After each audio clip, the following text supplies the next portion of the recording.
Hey everyone, I'm AfterMoon Horrors. Before we dive into the story, I want to know, where are you watching from and what time is it for you? It's always fascinating to see listeners tuning in from different places. Now sit back, relax, and enjoy.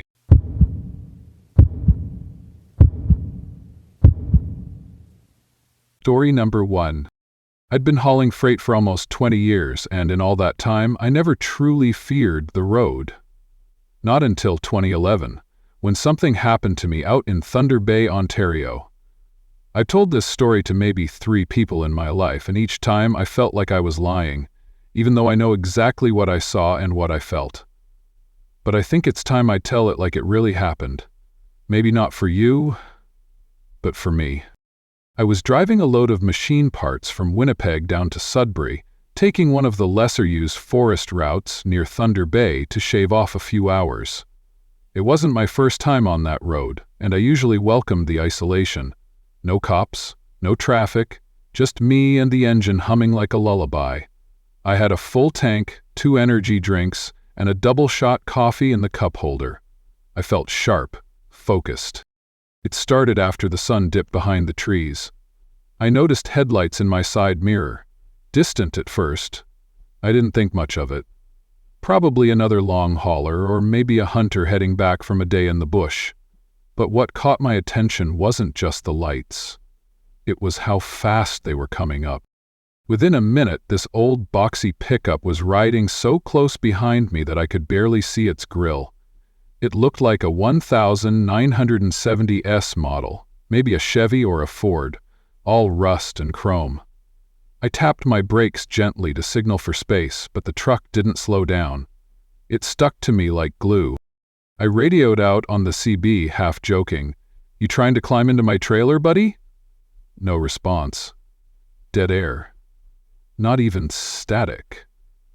That's when I started to feel the first pinch of unease in my gut. I slowed a little, hoping they'd take the hint and pass me, but instead, they slowed too. Still right there. Still inches behind. I rolled down my window to try and see if I could make out the driver. Nothing. The high beam stayed off, and the cab was too dark to see into. I figured maybe it was someone messing with me. Kids or a rogue local who thought it'd be funny to scare a trucker. I'd heard stories about that before, but something was off. It wasn't just the tailgating or the silence. My radio still wasn't picking up anything. No chatter, no weather reports, not even static. Just nothing. I clicked it off. I gripped the wheel tighter and kept my eyes forward. 10 minutes passed, then 15. The truck didn't back off. It didn't pass. Just followed. At one point, I turned onto a smaller road. Route 508 or 509, I think it was. Not really meant for rigs, but I'd taken it before without issue. The turns were tighter, the trees closer, and the cell signal was spotty at best. I figured the guy behind me would back off there. No one follows a semi into that kind of terrain unless they mean to. But he did. Same distance, same silence. That's when I started to feel it, like pressure behind my eyes. Not pain exactly, just heaviness. Like I hadn't slept in days, even though I'd only been on the road for 6 hours. I took a deep breath and turned on my cab light, glancing quickly into the mirror. Still nothing. No driver, no movement in the truck. Then, just for a second, it looked like the headlights blinked. Not flickered, blinked. Like eyelids. I slammed my foot on the gas, the engine groaned, but I pushed the rig as fast as I dared on those winding roads. I didn't look back again for a while. When I finally did, the truck was gone. No lights. No noise. Nothing but empty road. Relief flooded through me so fast I actually laughed, short, sharp like a hiccup. I shook it off, chalking the whole thing up to fatigue, maybe even some bad caffeine mix. I pulled over at a little clearing I knew, cut the engine and stepped outside for air. That's when I heard it. The crunch of tires. Low. Deliberate. Right behind me. I turned around. The road was empty. Still, I couldn't shake the feeling that something was just off. I jumped back into the cab, locked the doors, and started the engine. The moment I flipped on my headlights, there it was. The truck. Just behind me again, maybe 20 feet back. No noise, no exhaust, just there. And this time, I could see something. Someone was in the driver's seat now, I swear to God. A shape, not detailed, but enough. Pale hands on the wheel. Face, or what might have been one, looking right at me. I floored it.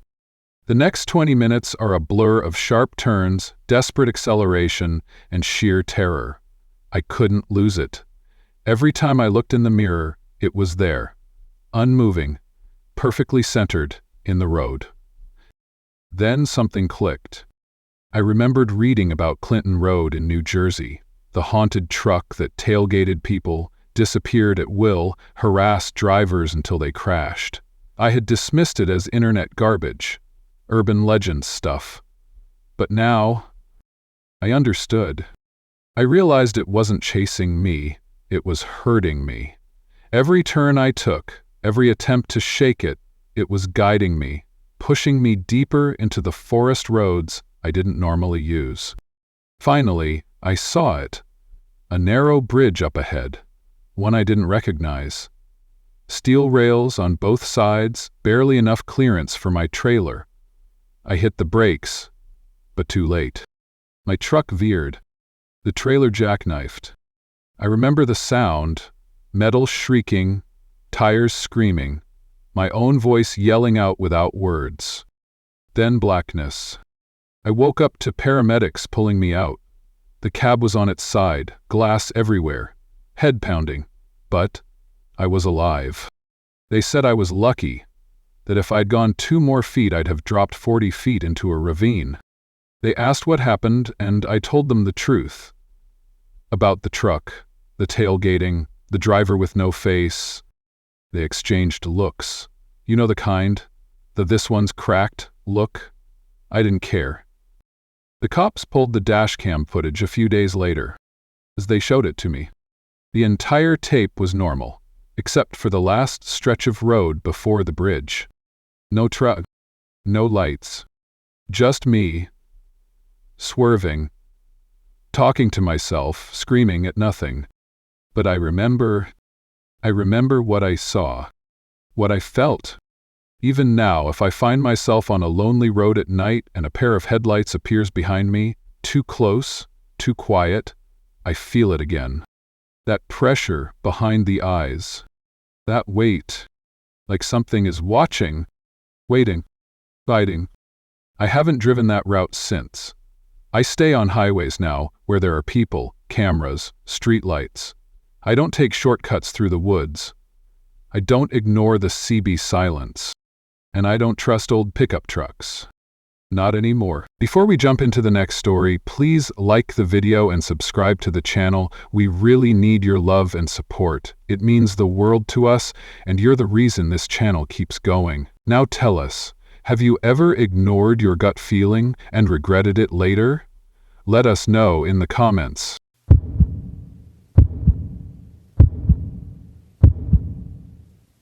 Story number 2.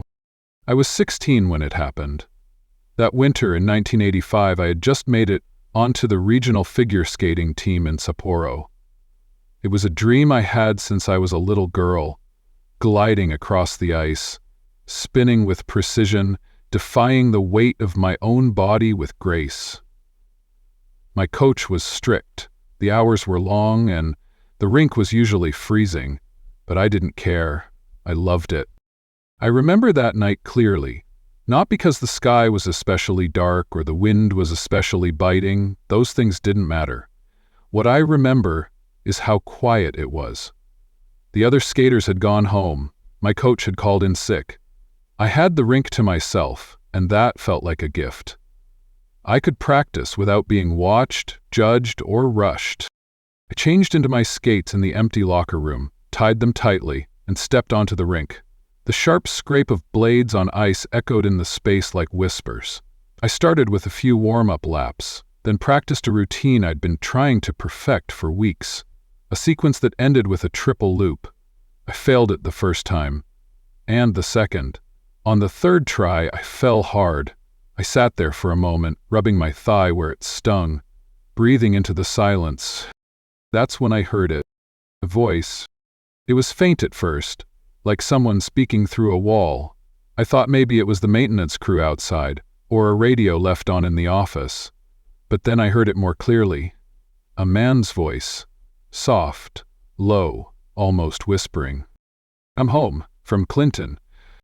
I stood up too quickly and almost lost my balance. I looked around. The bleachers were empty. The hallway beyond the rink was dark.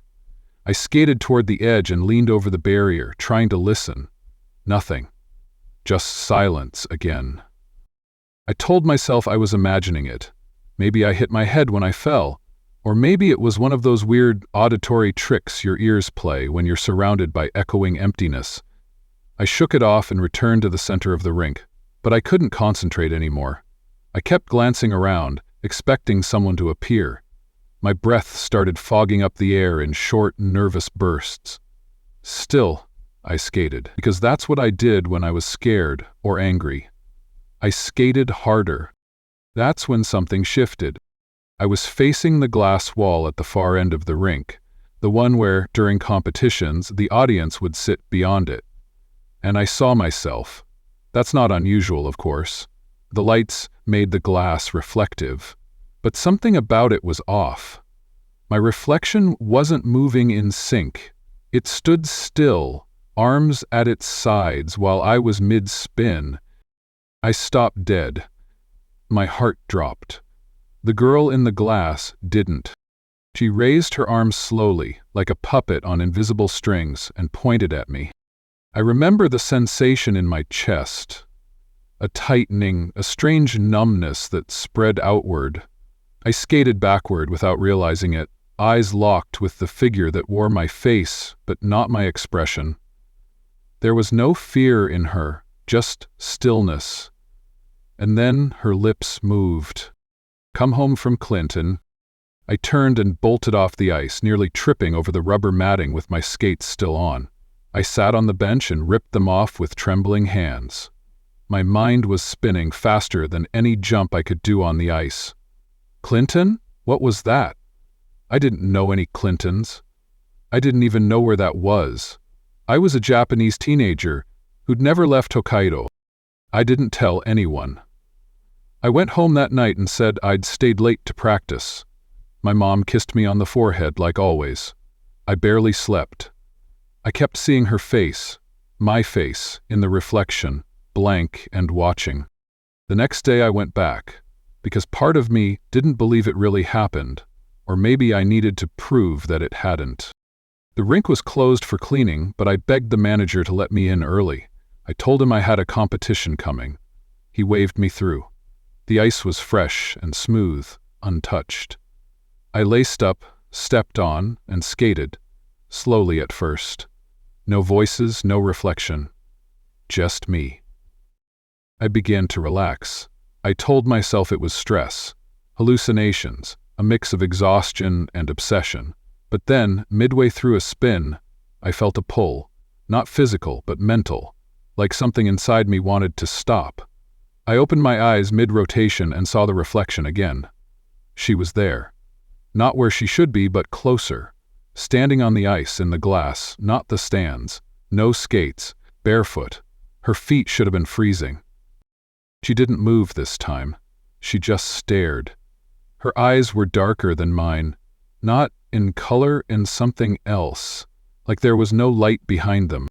I skated backward, keeping my eyes on the mirror me, and whispered out loud just once, "What do you want?" Her lips moved, but the sound didn't match. It was behind me, not in front. "Come home." This time she didn't say Clinton, just "come home," and she smiled. I dropped to my knees and crawled off the ice. I couldn't feel my hands. I grabbed my skates, didn't even change into my shoes, and left the building.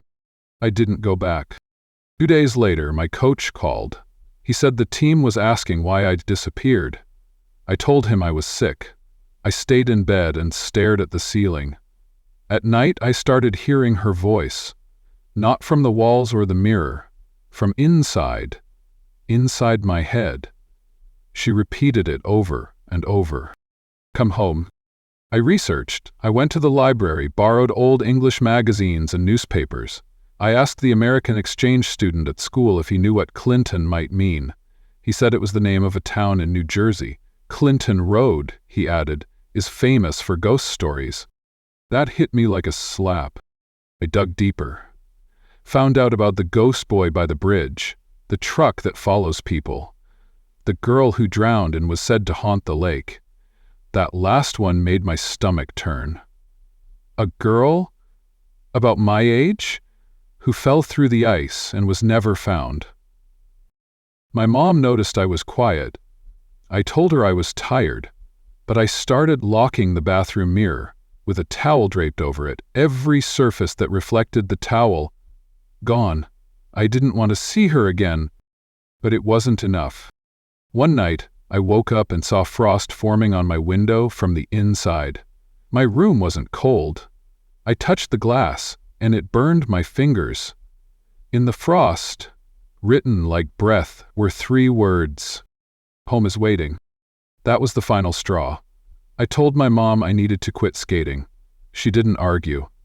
I think she was just relieved I wasn't sneaking out or acting out like other teens. I stopped going to the rink altogether. And for a while it worked. Until the thaw. The ice melted in April, the rink closed for renovations, and the lake near our town opened up for spring festivals.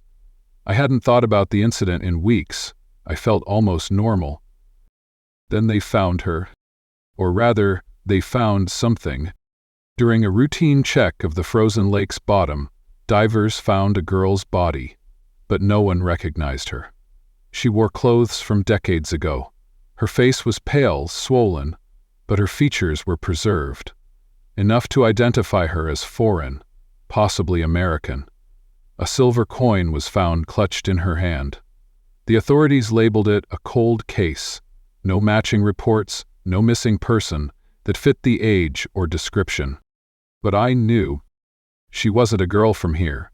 She wasn't even from this world anymore, and maybe, just maybe, she wanted someone else to take her place. Someone who shared her love for ice. Someone who mirrored her. Literally. I left Sapporo shortly after. I gave up skating. People thought it was a phase, but it wasn't. I still can't look in mirrors for too long. And I never say her name out loud. Because I know she's listening. She followed me once, she could do it again. But now I ignore her. Because I've learned something important. She can only take you if you answer her, if you say yes. If you accept the invitation to come home. I never did. And I never will.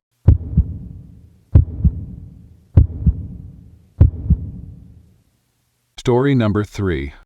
I never believed in ghost stories. I'd heard about Clinton Road, the infamous haunted highway in New Jersey, from an old American roommate during university. It sounded ridiculous then. Ghost boys throwing coins back, phantom trucks, whispers from the woods. We laughed about it over pints like it was campfire nonsense. So when I brought it up during our honeymoon in Ireland, I wasn't thinking about curses or hauntings. I was thinking about adventure. Something quirky, something to remember. Sarah and I had just gotten married that summer, 1988. We were both teachers. She taught art, I taught literature, and we'd planned a modest trip across the Irish countryside. Galway wasn't our original destination. We'd been headed toward Killarney, but a traffic diversion rerouted us inland. That's when we saw the old sign, Kinvara via Lahan. It was the kind of rural road that didn't show up on our map, cracked and quiet, barely wide enough for 2 cars. I half joked, looked like Clinton Road. Sarah smirked. Maybe there's a ghost boy here, too. I should have taken that moment more seriously. It was late afternoon when we turned down that road. Trees flanked both sides, leaning in like they were listening. There were no other cars, no houses, just that narrow strip winding endlessly. Sarah spotted a broken wooden bridge sign up ahead, hand-painted with peeling white letters that read, "Bridge closed." The bridge itself looked rickety but passable. Beneath it, a dark stream ran sluggishly under the planks. I stopped the car and leaned forward on the steering wheel. "This is it," I said, jokingly dramatic. "The perfect spot to reenact Clinton Road. We throw in a coin, make a wish, and see if anything creepy happens." Sarah laughed, pulled a 2-pence coin from her bag, and handed it to me. I walked over and flicked the coin into the water. It barely made a sound. We both waited, grinning like kids daring each other in a graveyard. Nothing happened. "No ghost, kid," I said, "just Irish plumbing." "Maybe it takes time," she teased. We got back in the car. I turned the key. Nothing. The engine didn't even click. Just silence. I turned it again. Still nothing. Not even the dashboard lights came on. "That's odd," I muttered. Sarah looked at me, the smile fading from her face. "Battery? Can't be. We just filled up 20 minutes ago. Everything was fine." I popped the hood and checked what I could. Nothing was loose or leaking, but the engine felt dead. Like it wasn't just out of juice, but that it had somehow never existed. Like I'd opened the hood to find a hollow shell. We waited for nearly an hour. No cars passed, no people. My phone, a chunky little thing barely working even in cities, was dead too. Sarah's was the same. It was the ADS. We didn't rely on them yet, but we'd brought them along just in case. That irony stung now. "I'll walk back to the last junction," I said, glancing at the low sun. It wasn't far. Maybe half a mile. "If I'm not back in 30 minutes, "I'm coming with you," she said quickly. But I was stubborn. I didn't want her walking with me in case something happened. Not that I expected danger. More like uneven ground, a twisted ankle. I told her to stay, keep the doors locked. She hesitated, kissed me on the cheek, and handed me her small flashlight. "Don't be stupid. If something weird happens, you run back. Don't try to be heroic." "I'm not being heroic," I said. "I just want to get us out of here." I walked. And walked. I didn't reach the junction. After 20 minutes, I realized I'd somehow looped the trees, the curve of the road, even the exact pothole on the right. I'd passed it before. It was like I was walking in a circle. I stopped and turned around. My footprints in the dust were gone. The road looked untouched. I ran back. When I saw the car again, my stomach twisted. The driver's side door was open. So was the passenger door. "Sarah?" Nothing. I called again, louder. No response. I checked the car, no sign of her. No bag, no flashlight, nothing. It looked as if no one had been sitting there at all. I started calling her name, louder and louder, running up and down the roadside like a madman. I thought maybe she had panicked and gone looking for me. Maybe she was trying to follow. But she wasn't anywhere. And then I saw it. Near the stream, just off the bridge. A child. Pale, maybe 8 or 9 years old, standing barefoot on the edge, looking into the water. His back was to me. I blinked. I hadn't heard anyone walk up. No rustle, no splash. "Hey, are you okay?" I called. He didn't move. He just flicked something into the water. A coin, I think. Then turned slightly, just enough for me to see his face. And that's when everything inside me went cold. It wasn't just pale, it was wrong. His eyes looked too old, too knowing. And he smiled. But not like a child. It was the kind of smile you see in people who pretend to be kind. The kind that hides something. "Have you seen my wife?" I asked. He turned and walked into the stream. Not into the water, into it. Like stepping through a curtain. There wasn't even a ripple. I ran back to the car, slammed the doors shut, locked them. Sat there trembling. My mouth was dry and my chest was tight. I don't know how long I stayed like that. Long enough for night to fall. When I finally forced myself to move, I reached into the glove box and pulled out our small camping flare. If no one was coming for us, I'd make someone see me. I lit it and stood on the bridge, holding it up like a torch. It hissed and sparked in the night. That's when I heard the giggling. Children. More than one. It came from all around, soft and echoing, like it was coming from inside the trees themselves. I couldn't see anything, just that red flare light flickering against the dark. I shouted, "What do you want?" A whisper, inches from my ear. She came with us. I dropped the flare, it hissed out against the ground. I was plunged into darkness again. I don't remember getting into the car. I don't remember falling asleep. But I woke up the next morning with sunlight pouring in. The doors were shut. My phone was working again. So was the engine. Sarah was gone. The police didn't believe me. Not really. They filed a report, searched the area, sent divers into the stream. Nothing. No clothes, no signs of struggle, no witnesses. They found only one thing. A small 2-pence coin, polished and wet, sitting on the passenger seat where she'd been.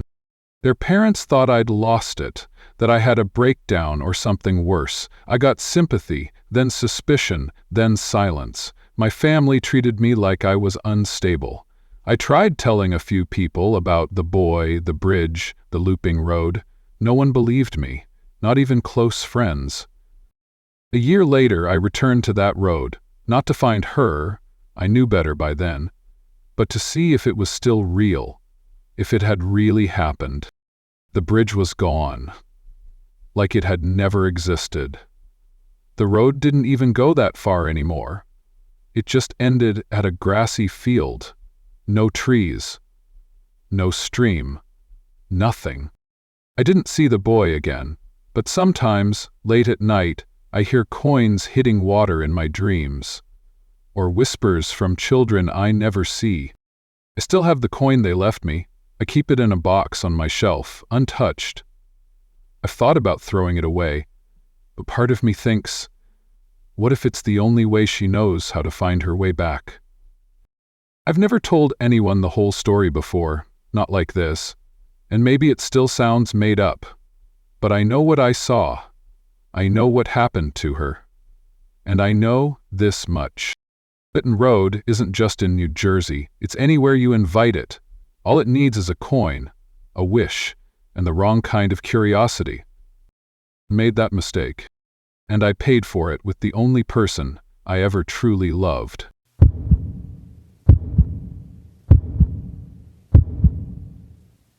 Story number 4. I didn't go into the woods expecting anything unusual. I wasn't hunting ghosts, chasing legends, or trying to recreate some haunted YouTube trend. I just wanted silence. After months of back-to-back work and a breakup that left me reeling, I flew to New Zealand, hoping that the quiet of a solo hike would help clear the fog in my head. Nelson was beautiful, and I'd heard the Matai Valley trails were peaceful, lightly trafficked, and ideal for someone needing solitude. I'd packed my camera because I liked documenting my hikes, not for subscribers or views, just for myself. Nature had a way of calming me, and I figured this trip would be no different. The first few days were exactly what I needed. Long trails, scattered birdsong, zero phone signal. My head finally stopped spinning. On the 4th morning, I decided to try a path I hadn't seen listed on any of the tourism maps. It wasn't blocked off or marked as private, just quiet. Almost too quiet. The entrance was wedged between 2 mossy rocks, barely noticeable unless you knew where to look. A wooden post with faint letters read Pine Hill Trail. No arrow, no distance, nothing else. but it was there and I felt oddly drawn to it. I started the vlog like usual, holding the camera up, greeting the lens with a tired grin. All right, I found a trail that's not on the app. Let's see where it leads. I don't know why I said it like that, like I was inviting something in. The trail started narrow and wound through dense trees that were thinner than the pines that came later. About 30 minutes in, the trees changed. They got taller, closer together. The sun dimmed. There was no wildlife noise anymore. No birds, no bugs, nothing. Just the crunch of my boots and the occasional snap of a branch underfoot. That was the first time I noticed the flickers. At first I thought it was just sunlight bouncing off leaves, but the light didn't behave naturally. It blinked, like a dying flashlight, low to the ground and pulsing, as if someone were flicking a torch in their hand. I froze, filming instinctively, zooming in. There was no one there. But the flickering continued, dancing between tree trunks, sometimes in one spot, sometimes darting to another like it was leading me. I told myself it was a reflection from something. Maybe trash, maybe water, maybe a crystal in the soil. I told myself a lot of things. But I still followed it. I don't remember exactly when it got dark. I'd left in the morning, but the canopy was so thick I'd lost track of time. The flickers became more frequent, closer now, and not just one, 2, then 3, then 5. They weren't white like flashlights anymore. They had a faint, bluish tinge, like a television screen left on in an empty room. I called out once, just a casual, "Hey, anyone there?" thinking maybe other hikers had wandered in. No one answered. That's when the lights stopped flickering and began to take shape. I'm not exaggerating. I saw them clearly, figures made of light but not glowing, just outlined, like silhouettes cut from some neon fabric, humanoid, but wrong. Their heads tilted too far, their limbs twitched unnaturally like buffering video, and they didn't walk, they glided, dragging behind slightly, as if the top halves were leading the bottom. I could hear static in my ears, faint but real, like an old TV with no signal. I turned off the camera and backed up. I wasn't ready to see more. I was shaking. When I turned around to leave, I realized the path behind me had vanished. The trail was gone. I don't mean overgrown. I mean completely gone, just trees, brush, and silence. My heart pounded so hard I could hear it in my head. I turned the camera back on and spoke into it, trying to document my steps. I don't know where the path went. I must have gone off trail, trying to head west, retracing. Stay calm? But even then, I knew I wasn't retracing anything. The flickers came again, not behind this time, in front, dozens of them. They weren't scattered anymore. They were forming a line, shoulder to shoulder, still not touching the ground, still twitching. I took a step back. One figure in the center raised an arm, bent at an impossible angle. And then they began to move toward me. I ran. I dropped the camera and kept running. I didn't even realize I'd let go of it until later. I wasn't thinking clearly. All I could do was run. The forest turned into a blur, trees smearing past as my legs pumped harder than they had in years. Branches cut my face, my arms. I could hear the static louder now, no longer faint but building, vibrating through the air like it was alive. The shapes weren't behind me, they were beside me, zipping past the trees, always just at the edge of my vision. No footsteps, no voices, just flickering light and that unbearable hum. At some point I fell. My foot caught on a root or a rock, I don't know what, and I hit the ground hard. My knee twisted, and I screamed. The static stopped instantly. I sat up, expecting them to be right there. But the forest was still, empty. My ears rang from the silence. Then I saw it. Right in front of me was a tree stump with something resting on it. My camera. It was impossible. I'd dropped it miles back, and there it was, standing upright. Lens pointed at me. The screen was on, recording. I couldn't move. I couldn't even breathe. The camera tilted as if something unseen had nudged it. And then, from behind it, the figures emerged again. Slowly, steadily, no longer flickering, solid now, real. I couldn't run, I could barely stand. I limped backward, dragging my leg, keeping my eyes on them, and then they stopped. Just like that, they froze in place, maybe 15 feet away. Their faces, if you could call them that, were blank. No features, just smooth shapes where eyes and mouths should be. One of them tilted its head again, slowly, almost curiously. Then they turned. Every single one of them turned away from me and vanished into the trees. It was over. I lay there for what felt like hours before crawling over to the camera. I was too afraid to check the footage. I tucked it in my pack, limped until I found something that vaguely resembled a trail, and eventually made it back to town just as the sun came up. I went straight to a local clinic for my knee, made up some story about twisting it on a loose rock. I didn't mention the lights. Back in my hotel room, I finally watched the footage. The first part was normal, my intro, the start of the trail, the early flickers. But around the point where the figures appeared, the screen distorted. The audio turned into static, the image glitched, colors inverted. And then the screen cut to black. Just a single frame remained, held for several minutes. Me, standing in the middle of the forest, surrounded by light-formed figures. But I wasn't afraid in that frame. In the frame, a frame, I wasn't even moving. I was smiling. I don't remember that. I don't remember smiling. I don't even remember stopping. But that's what the camera showed. I deleted the footage that night. I know I should have saved it, shown someone. But I couldn't risk it getting out. I didn't want views or fame or viral attention. I just wanted it gone. It's been 3 years. I haven't hiked since. Sometimes I still hear that static when I close my eyes. Once, in my apartment, the TV flickered to life on its own and showed a single frame, just trees and light. I don't know what I saw in that forest. I don't know what those things were. Spirits, echoes, copies of something long lost. Maybe they were never human. Maybe they were just watching, waiting, replicating. All I know is they let me go. And sometimes I wonder why.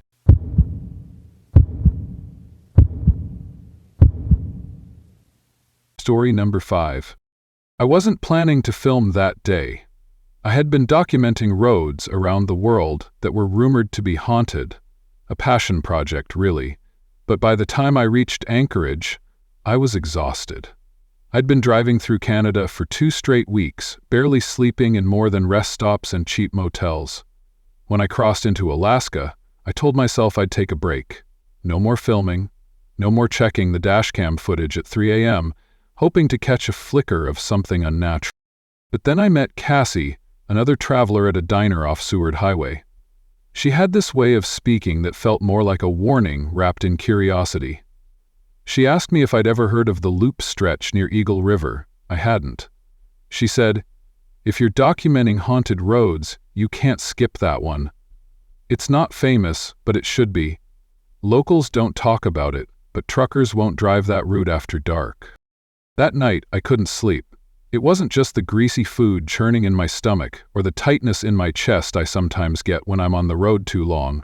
It was her words, looping in my head. So I pulled out my GPS, found the stretch she'd mentioned, a short road between 2 small towns, quiet, unremarkable, but with just enough isolation to tick all the boxes. I mounted the dashcam, habit really. I didn't expect anything. I even said aloud to the empty car, "Let's just get this over with." I started driving around 11:10 p.m. I remember the time exactly because I made a voice log at the start, noting the location, date, and intention. I always do for cataloging purposes. The road was silent, barely lit. No other cars, just my headlights cutting through the dark. I played an old playlist to my phone. Soft indie stuff, the kind that feels like background noise in a dream. The first 10 minutes were uneventful. Then something strange happened. I noticed a mile marker sign I had passed earlier. I brushed it off, thinking I was imagining it. But then the same pothole, the one I had swerved around, showed up again. Same crack. Same angle. That's when the hair on the back of my neck stood up. I slowed down, pulled over. I sat there, engine idling, and rewound the dashcam footage to check. It showed me driving, talking, and then the exact same stretch of road. Twice. I blinked hard and replayed it. 3 minutes, and then it restarted. Same deer crossing the road, same playlist song, reaching the same lyric at the same second. At first, I assumed the dashcam glitched. It happens. But then I looked at my phone. Still 11:26 p.m. That didn't make sense. I'd been driving at least 20 minutes. My car clock said 11:43. 2 devices, different times. Something tightened in my chest again. That feeling I get when the world doesn't behave the way it should. I tried turning around. I did a full U-turn, headlights sweeping across the forest. I drove the opposite direction for several minutes. But then the same sign again. Birch Hollow, 3 miles. I was back where I started. My breathing got shallow. I parked and got out. Cold air hit me, but I barely felt it. I walked a few steps, trying to orient myself. No lights ahead or behind, no sounds. I yelled, just to hear my voice cut through the quiet. Nothing answered. I checked my phone again. It was frozen. Still 11:26. Panic started to creep in, but I tried to stay rational. I'd done this before, driven through supposedly haunted places in Ireland, the Philippines, South Africa. There's always an explanation. Magnetic fields, local legends, and yes, sometimes just plain fatigue. So I got back in and drove again. This time, I didn't play music. I drove in silence, gripping the wheel harder than I needed to, and again. 3 minutes in, the same curve, the same flicker of taillights in the distance that never get closer, the same deer, the same pothole. But this time, I noticed something different. There was a figure standing at the side of the road. Not in the way horror stories describe. No shadow, no glowing eyes. Just a person. Still. Wearing what looked like a hoodie. I couldn't see the face, but I know they weren't there the last loop. I slowed down, heart racing, and passed them slowly. I looked into the rear view. They were gone. I kept driving, and sure enough, 3 minutes later, the same stretch, the same everything, and the figure again. This time, closer to the center line. I shouted at the windshield, "What do you want?" No answer. Of course. I accelerated. My hands were shaking. I drove faster than before, trying to break the loop, to get past the exit point, whatever that meant. But it didn't matter. The road looped again. The figure was now in the middle of the road. I slammed the brakes, tires screeching. I didn't hit them. There was no impact. But they were gone again. That was when I truly began to panic. My chest was tight, my hands tingled, and my vision blurred for a second. I reached for my phone to call someone. Anyone. But the battery icon was red, then dead. It had been at 75% not 10 minutes ago. I tried the radio. Static. I scanned every frequency. Nothing. Desperation took over. I got out again, left the engine running, and screamed into the dark. I started walking along the shoulder, hoping maybe the act of walking would break whatever spell I was in. I walked for what felt like 15 minutes. My legs ached, my breath fogged up. And then I saw my car. Still idling, still parked in the same place I left it. I hadn't gone anywhere. I broke down. I got in the car and sobbed. Not loudly, not dramatically, just this low, shaking kind of weeping. The kind you do when your mind is trying to catch up to the fact that none of this makes sense. Then the radio clicked on. Just static at first, but then a voice. My voice.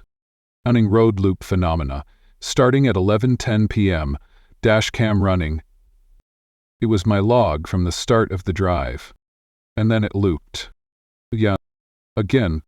I turned it off, but it wouldn't stop. My voice kept playing, repeating that same log, the same tone, the same breath. And in the rear-view mirror, the figure was sitting in my back seat. I turned around, instantly, nothing there. But when I looked back at the mirror, they were still there, just sitting, still hooded, head turned slightly toward me, no face, no sound.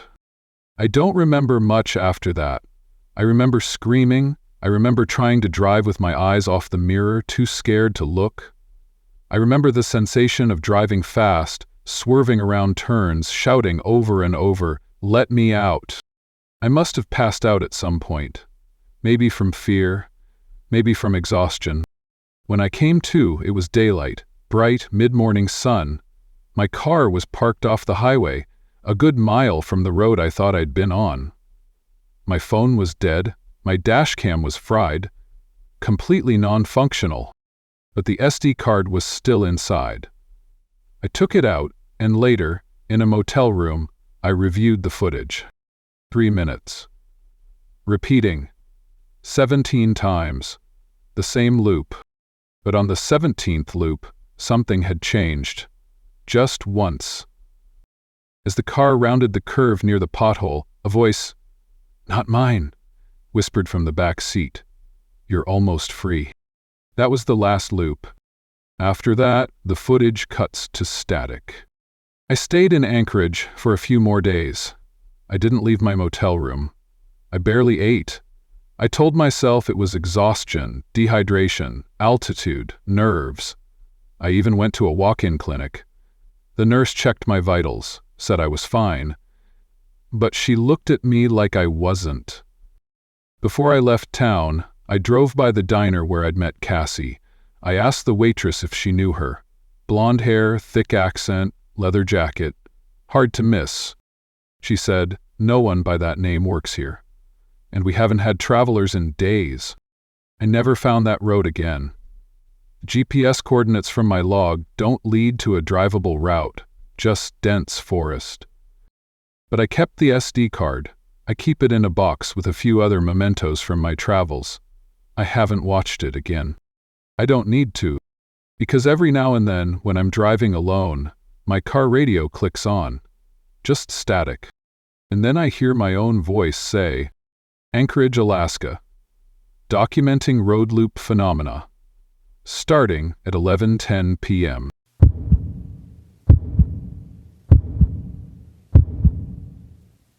Story number 6. It happened in 1992 when I was studying architecture at the University of Freiburg in Germany. I wasn't one of those wild, reckless students always looking for a thrill, but I wasn't exactly shy about adventure either. That weekend, 4 of us, me, Tobias, Elke, Nina, and Jonas, decided to take a break trip into the Black Forest. It was meant to be a break from the endless design critiques and sleepless nights in the studio. Nothing dramatic, just a little drive, some beer, maybe a campsite if we found the right spot. The car belonged to Tobias, a battered old Volkswagen Passat, dull green, smelled like stale cigarettes and vinyl.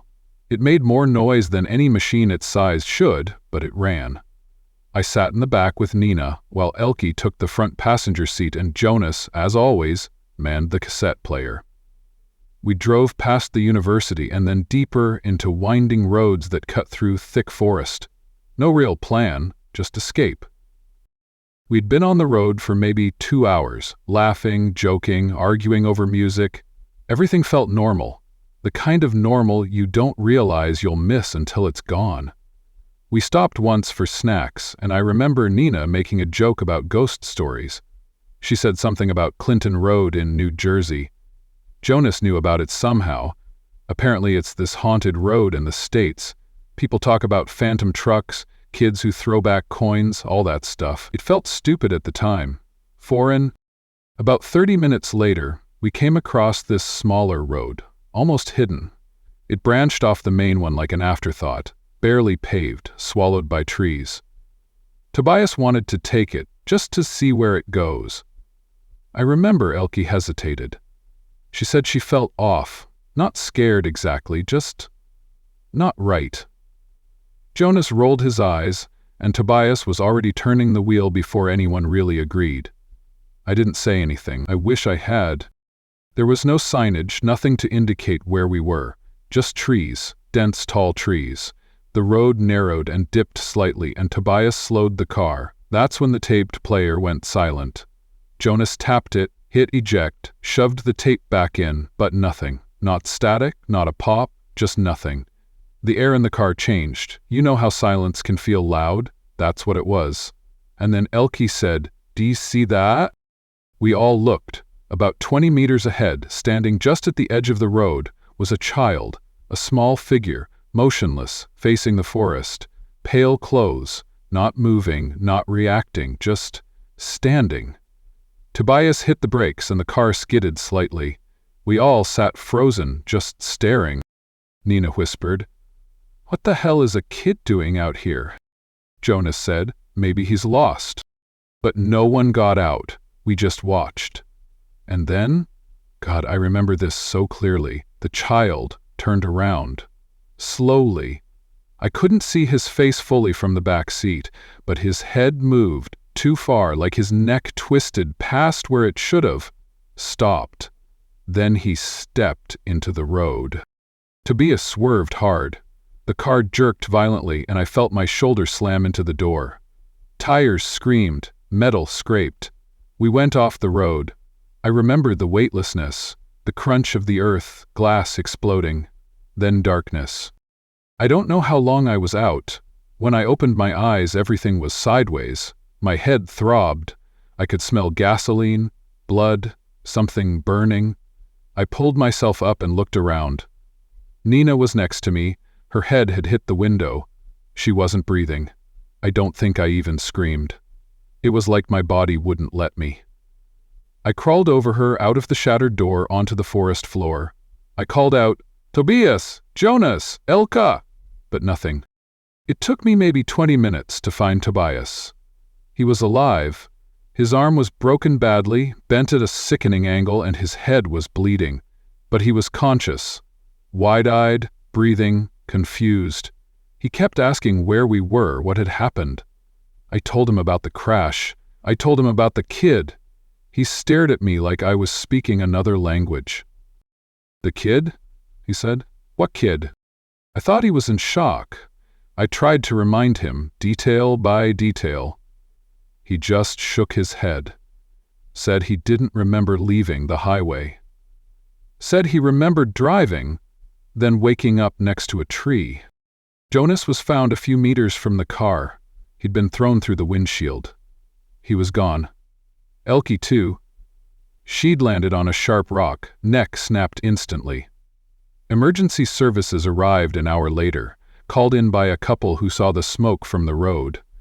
I remember sitting on the bumper of an ambulance, a blanket over my shoulders, staring into the forest and thinking, I saw him. I know what I saw. I told the police everything. The boy, the way he turned, the way Tobias swerved.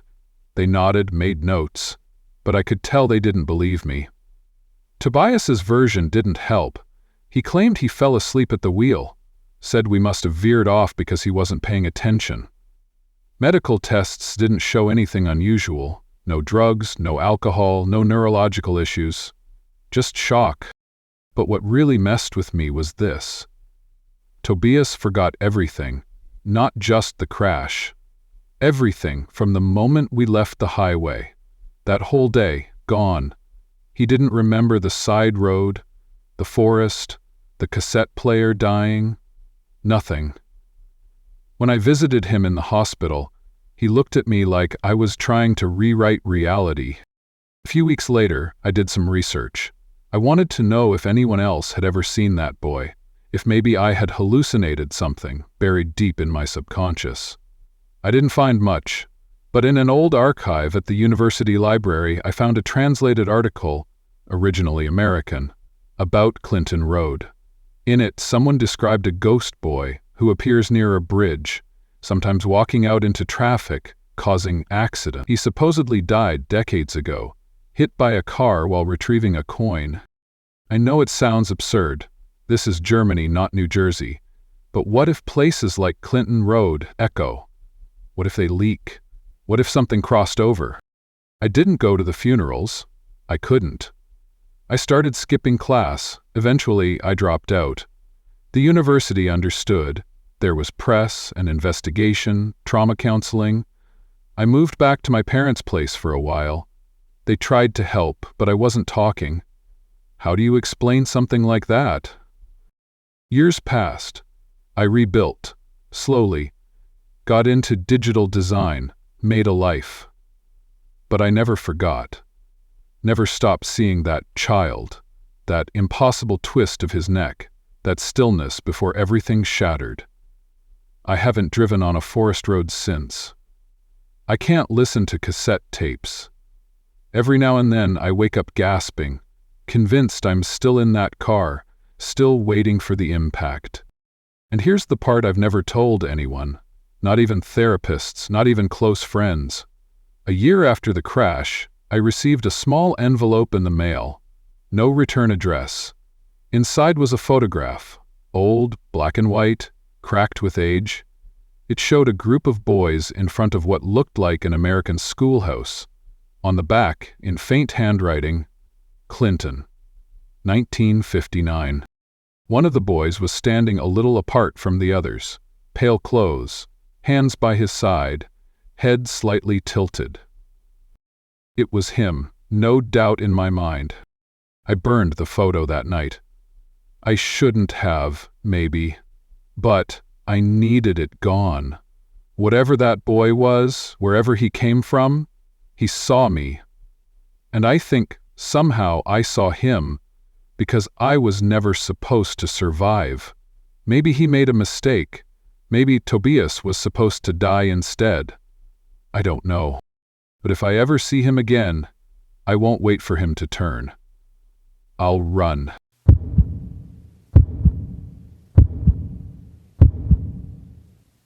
Story number 7. It was July of 1984 when I signed up for the Red Desert Ride, a charity motorbike rally that stretched from Alice Springs down to Darwin. I was 27 then, just old enough to feel invincible, but too young to understand how fast that illusion could be stripped away. I'd been riding bikes since I was 16, and my Yamaha XT500 was my pride. The rally was raising money for regional hospital, a good cause, good weather, and good mates. Everything was in place. The route wasn't scenic in the usual sense, but for us bikers it was perfect. Long, open roads, wild bush to either side, and just enough curves to keep it interesting. There were maybe 60 of us, spread out over kilometers. No one was racing, well, not officially, but every rider secretly wanted to be the first to roll into Darwin. I had this new helmet cam. It wasn't great by today's standards, grainy VHS quality, but back then, it was cutting edge. I strapped it on, mostly to show off. Maybe sell some footage later to a news station covering the rally. I remember flicking it on just outside Daly Waters. That's when things started to feel off. We'd been warned to avoid the old Stewart bypass, a narrow, disused stretch of highway that hadn't seen maintenance in years. Apparently, it was haunted by its own stories. A truck crash in the 60s, some kids disappearing in the 70s. Nothing documented, just whispers. Naturally, I took it. Not because I believed any of that nonsense, but because it would shave an hour off my trip, and honestly, I liked being alone on the road. It was dead straight, that bypass. No signs, no markings, just bleached out bitumen and scrubland. I'd been riding for maybe 30 minutes when I saw the truck. It was an old semi, rusted, matte tack, no visible logos. It wasn't parked, just idling, dead center in the road. I slowed down, but as I approached, the truck's headlights flicked on. No horn, no movement, just the lights. I veered left to pass it, kept my speed moderate, Didn't want to spook anyone. As I got close, I glanced into the cab. It was empty. No driver, just a cabin full of shadows. I pushed past and chalked it up to desert madness. Maybe someone was hiding. Maybe it was a prank. Maybe someone died in there and hadn't been found yet. I didn't want to know. I sped up. A minute later, I heard the engine. I checked my mirror and saw the truck gaining on me. No big deal. I could outrun an old semi any day. I leaned forward, cracked the throttle. The Yamaha roared. I glanced back again. The truck was closer. Its headlights didn't bounce like they should have. They were solid, steady. At 140 kph, I should have lost it, but it kept gaining. Not swerving, not drifting. Perfectly locked onto me like it was on rails. My heart thudded harder than my engine. I could barely breathe. Every instinct screamed to get off that road. Then I saw the turnoff ahead, a sharp curve leading back to the main highway. I took it without slowing. Tires squealed beneath me, and for a moment I thought I'd overcooked it. I held the bike steady, riding the edge of traction. I made it. The truck didn't. I heard the screeching metal. I didn't stop to look back. I rode for another 10 minutes until I reached the next checkpoint. I told the officials about the truck, half expecting laughter. They didn't laugh. They just looked at each other. One of them, an older man with a leather vest, pulled me aside. "That road's not meant to be used anymore," he said. "That truck's been seen before." I didn't want to hear it. I said I was fine and rode the last leg into Darwin without incident. That night, in my motel room, I played the helmet cam footage.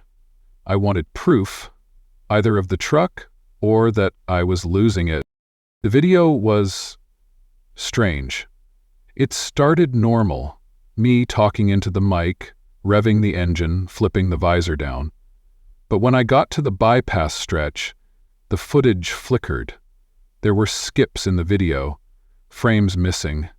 The sky would suddenly jump positions, my voice distorted. Then came the truck.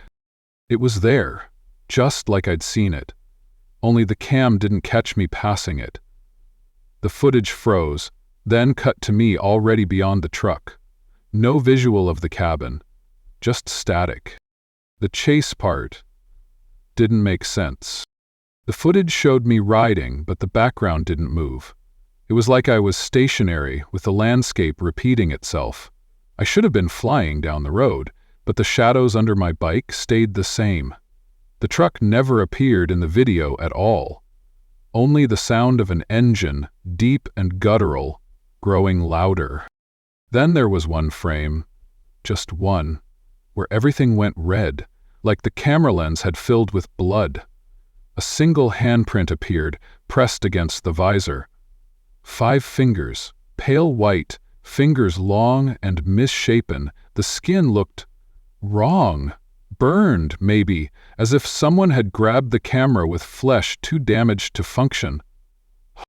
I paused that frame and stared at it for a long time. Then I turned the tape off. The next morning I reported it to the rally coordinators. They said they'd look into it, but I knew they wouldn't.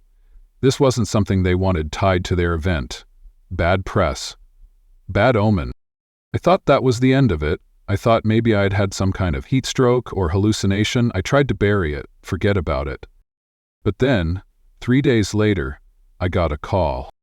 Another rider had taken that same bypass after the rally, a local bloke named Dean who'd wanted to avoid traffic on his ride home. He never made it back. His bike was found tipped over near the bend, no damage, just laid down gently like he'd parked it. But Dean was gone, no blood, no struggle, just a single black handprint on the seat. Like tar, but dry. I pulled out my helmet and checked the visor. Same print, same shape, same unnatural length of fingers. I kept the helmet for years, moved it from house to house, boxed it up, buried it in the back of my shed. I never used it again. I couldn't. Every time I looked at it, I remembered that noise, that deep, monstrous engine, and the feeling that something ancient had locked onto me. Not chasing out of anger, just inevitability. In 1991, during a move, the helmet disappeared. My wife said she threw out a bunch of old gear. I didn't press it. Maybe it's better that way. Haven't ridden since 1995. Something broke in me after that ride. I couldn't feel joy on the road anymore. Just a ticking clock. I've spent decades trying to rationalize it. Maybe the footage was corrupted. Maybe my memory's twisted with time. Maybe Dean just ran off, started a new life, left a weird print with grease or ash or something. But deep down, I don't believe that. I believe there's something out there on that road. Something born of isolation, fear, or trauma. Something that feeds on being remembered. Maybe it wasn't from Australia. Maybe it started somewhere else. Clinton Road. Maybe. Maybe it migrates, follows belief, leaps across borders through stories and retellings. I told this story once at a bar in Adelaide, and a young guy listening in said, "That sounds just like a road near my hometown in New Jersey." I didn't ask for details. I just nodded and bought him a drink. That was the last time I told anyone. Until now. I don't need you to believe me. Hell, I wouldn't believe me if I hadn't lived it. But if you're ever in the Northern Territory and someone offers you a shortcut, says it's a bit of old road that saves you time, just think twice. Especially if you hear an engine that doesn't belong.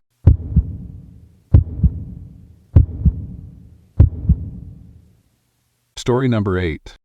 I hadn't planned to take that boat tour in Lucerne. I was supposed to be in Zurich for a work conference, but I left early, needing a break from the fake smiles and stiff handshakes.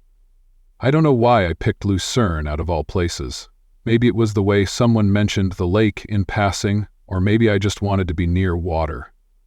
Water has a way of calming me down, and I needed that badly. It was a small boat, not one of those flashy tourist ones. There were only 8 of us on board, plus the guide. I remember there was a young couple taking selfies, 2 elderly women speaking French, a guy in headphones who didn't look up once, and a woman sitting alone at the front, staring at the lake, like she was waiting for something to surface. I sat toward the back, near the edge, close enough to the water that I could dip my hand in if I leaned. The guide was telling us things, dates, historical trivia, something about a chapel, but I wasn't listening, my head was too full. I'd just gone through a breakup. 8 years together and it ended with a 4-line text. I need something else. Don't make this harder, I'm sorry. I didn't respond.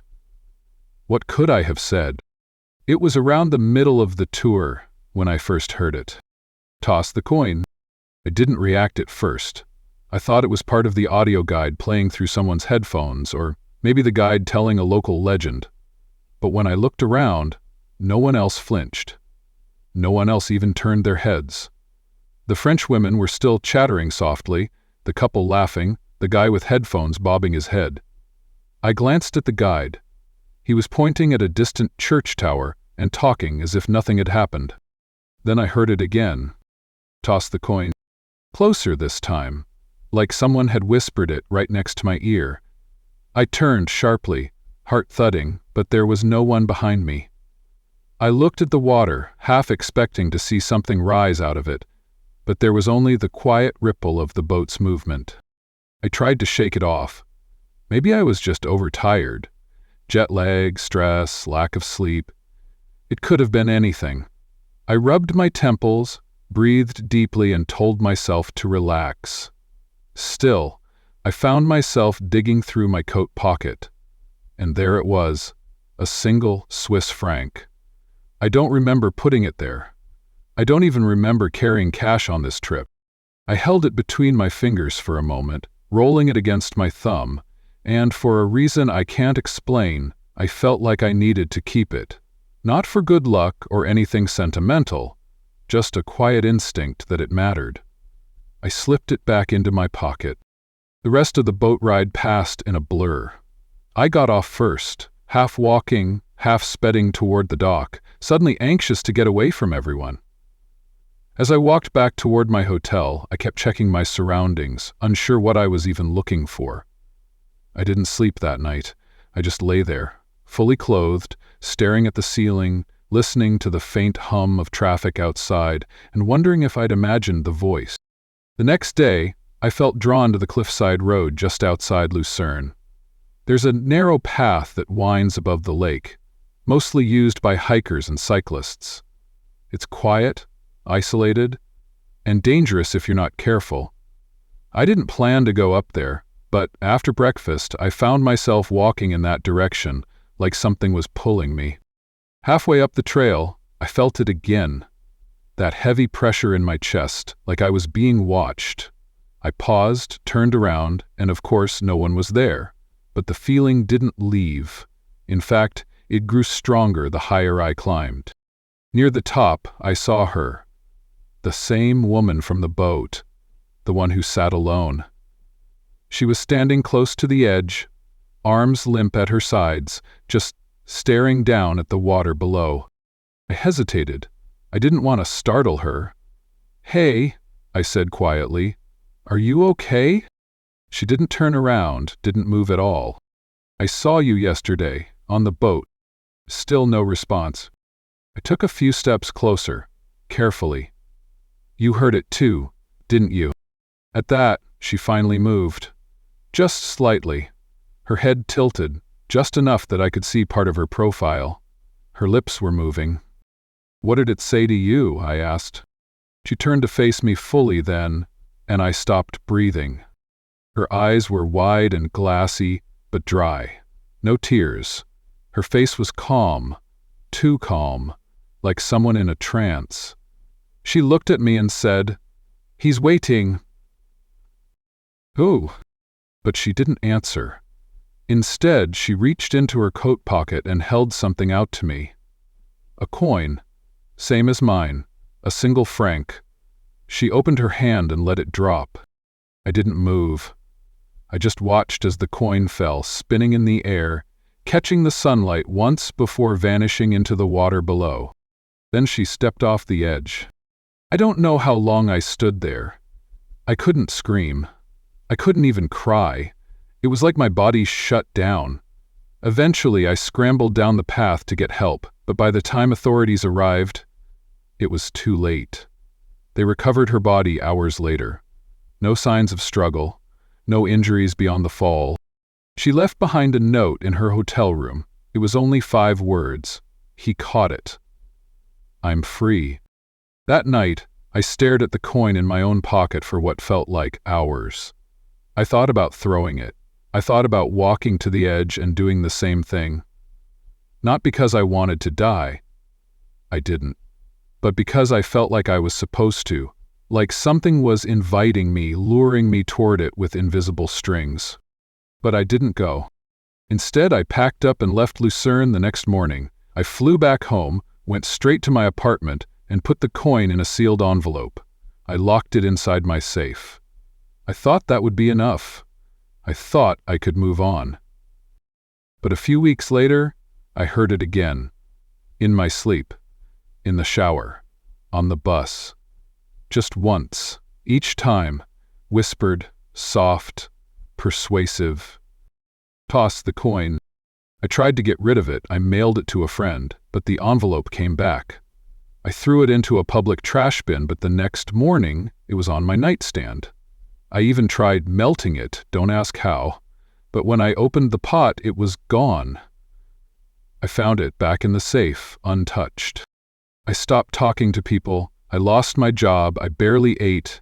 Every day the voice grew louder, more persistent, not angry, just patient, always waiting.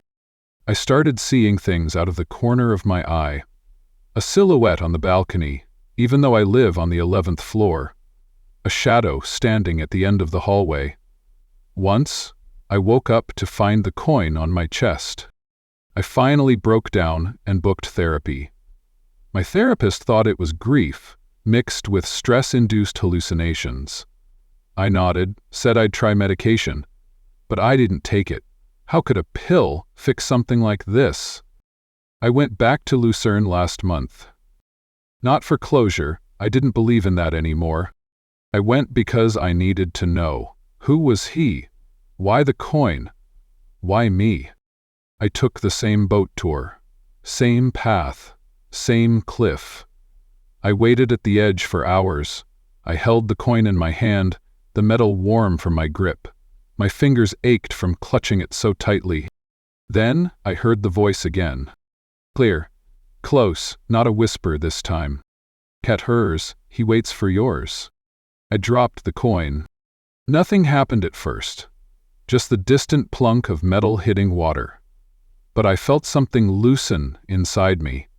A pressure released. Like my lungs finally filled with air after years of shallow breathing. And then I left.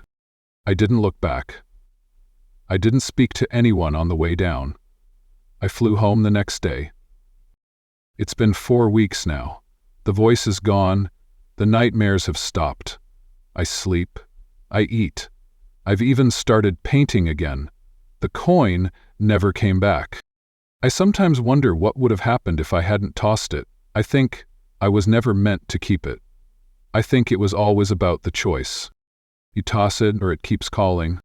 She tossed hers and he caught it. I tossed mine. But I'll never go near that road again.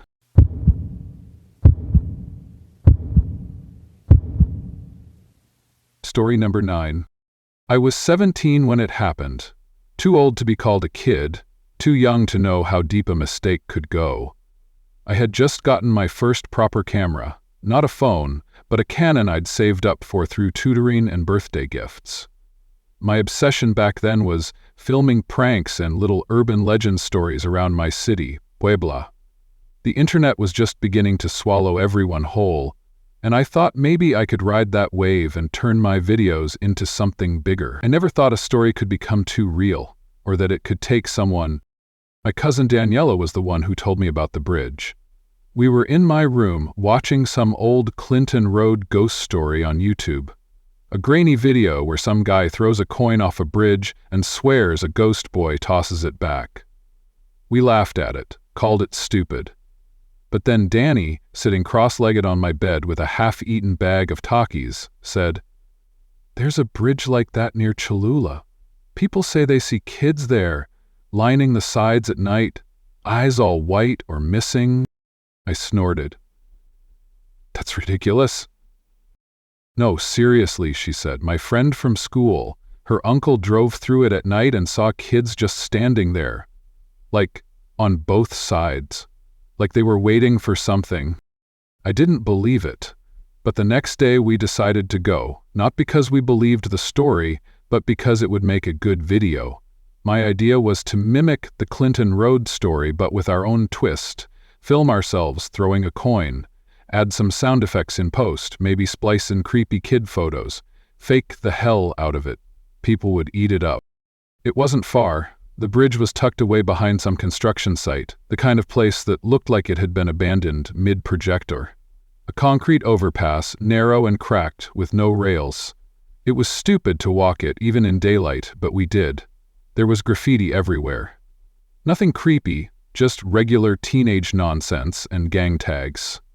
I set up the tripod, mounted the Canon, and told Danny to stand mid-bridge. "You'll throw the coin," I said. "We'll wait, and then I'll splice in the sound later." "Should I say something?" she asked. "Yeah." Let's see if the ghost kids like pesos." She rolled her eyes but smiled. Cheesy. That's the point. I pressed record. She walked into frame, said her line, and flicked the coin off the side. It made a soft ping, and then silence. We waited. 30 seconds. Nothing happened. No wind, no sound, no ghost children returning anything. I called cut, and we both laughed. "That's a wrap," I said, grabbing the camera. "Now let's get some tacos." We didn't watch the footage right away. I forgot about it for a couple of days, actually. School, life, everything got in the way. But the following weekend, I finally sat down to edit. I remember importing the footage and scrubbing through it. Everything looked normal. Danny tossing the coin, the silence after. But around the 40-second mark, I saw something. Just shadows at first. near the edges of the frame. It could have been trees, maybe, or tricks of light. I zoomed in. The resolution got grainy, but the shapes, they looked like children, standing still, perfectly still, all along the far side of the bridge. I paused it, backed up, watched again. There had been nothing there. I was sure I'd looked when we filmed. I even pointed the camera around after, jokingly searching for ghosts. I called Danny right away. She came over and watched with me. Her face changed the moment she saw the kids. "Did you edit this already?" she asked. "No," I said. "This is raw. Are you messing with me?" "I swear to God I haven't touched anything." She was silent for a long time. Then she said, "Look at their faces." I zoomed in, as far as the camera would allow. Their faces weren't right. They were pale. Too pale, and the eyes... Some didn't have eyes at all, just smooth skin. Others had deep sunken pits where eyes should have been, and not a single one moved. They just stared. Or whatever the word is when something without eyes is looking right at you. That night I had trouble sleeping, not from fear exactly, more like something was unfinished. I felt this constant pressure in my chest, like a question I couldn't quite phrase was sitting there, begging to be asked. Daniel messaged me the next morning. She wanted to go back. I told her I wasn't sure. She said she needed to see it again in person. See if they were really there. Against my better judgment, I agreed. We returned that afternoon. Everything was the same. Same bridge, same graffiti, same silence. But this time, there was a feeling. You know when a room has just been vacated? That warmth lingering? The bridge felt like that. Like something had just left, or was still watching. Dani walked to the middle. I stayed by the camera, just like before. She called out again. "Let's see if the ghost kids like pesos." She threw another coin. This time, I didn't laugh. I just watched through the lens. Seconds passed. I blinked, and for a moment, not more than a second, I thought I saw one of them. A child. At the edge of the frame, just standing, then gone. "Did you see that?" I asked. "No," Dani said. "What?" I think there was... And then I stopped, because I noticed something. The coin she'd thrown, it was back, sitting on the ground beside her. I zoomed in. I was sure it was the same coin. Same smudge, same dirt. She looked down and saw it too. Her voice cracked. "That wasn't there a second ago." I didn't answer. My heart was hammering. We packed up fast, no final jokes, no laughs this time, just silence as we walked back to the car. That night, I rewatched the footage. My hands were shaking. I wanted to delete it, but I needed to know, needed to be sure. I watched Dani throw the coin, watched it vanish over the edge.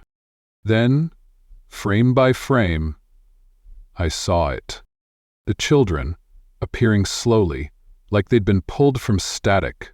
No transition, no blur. One frame they weren't there, the next they were. 10, 15, 20 of them. All sizes, none moving. And in the final frame, just before I stopped recording, they were closer. At least 5 steps closer than the previous second. And one of them, a girl in a torn white shirt, had her head tilted, as if listening, her mouth slightly open. I slammed the laptop shut. The next day, Dani didn't answer her phone. I figured she was shaken too and gave her space. But that night, her mom called me. She never came home. They found her car parked by the bridge, camera equipment still inside, her phone on the passenger seat. But no Dani. I told the police everything. The footage, the story, the kids. They took the camera, the SD card, everything.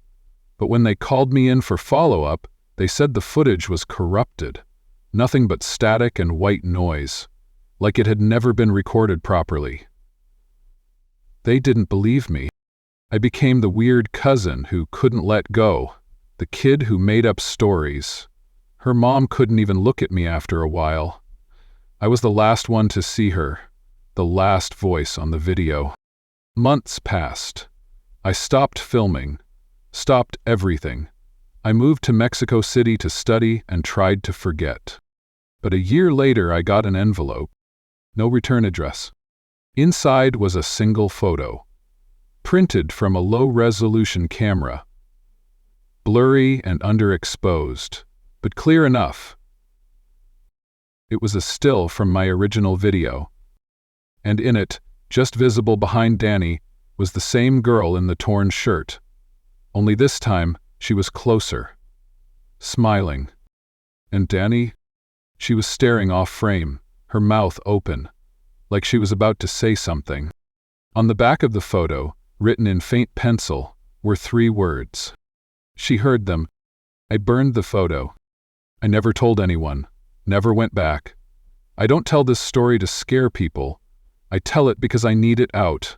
Because every year, on the anniversary of her disappearance, I get a coin in the mail. No note, no envelope, just the coin. Same kind, same dirt. And deep down, I think I know what it means. They're waiting for me.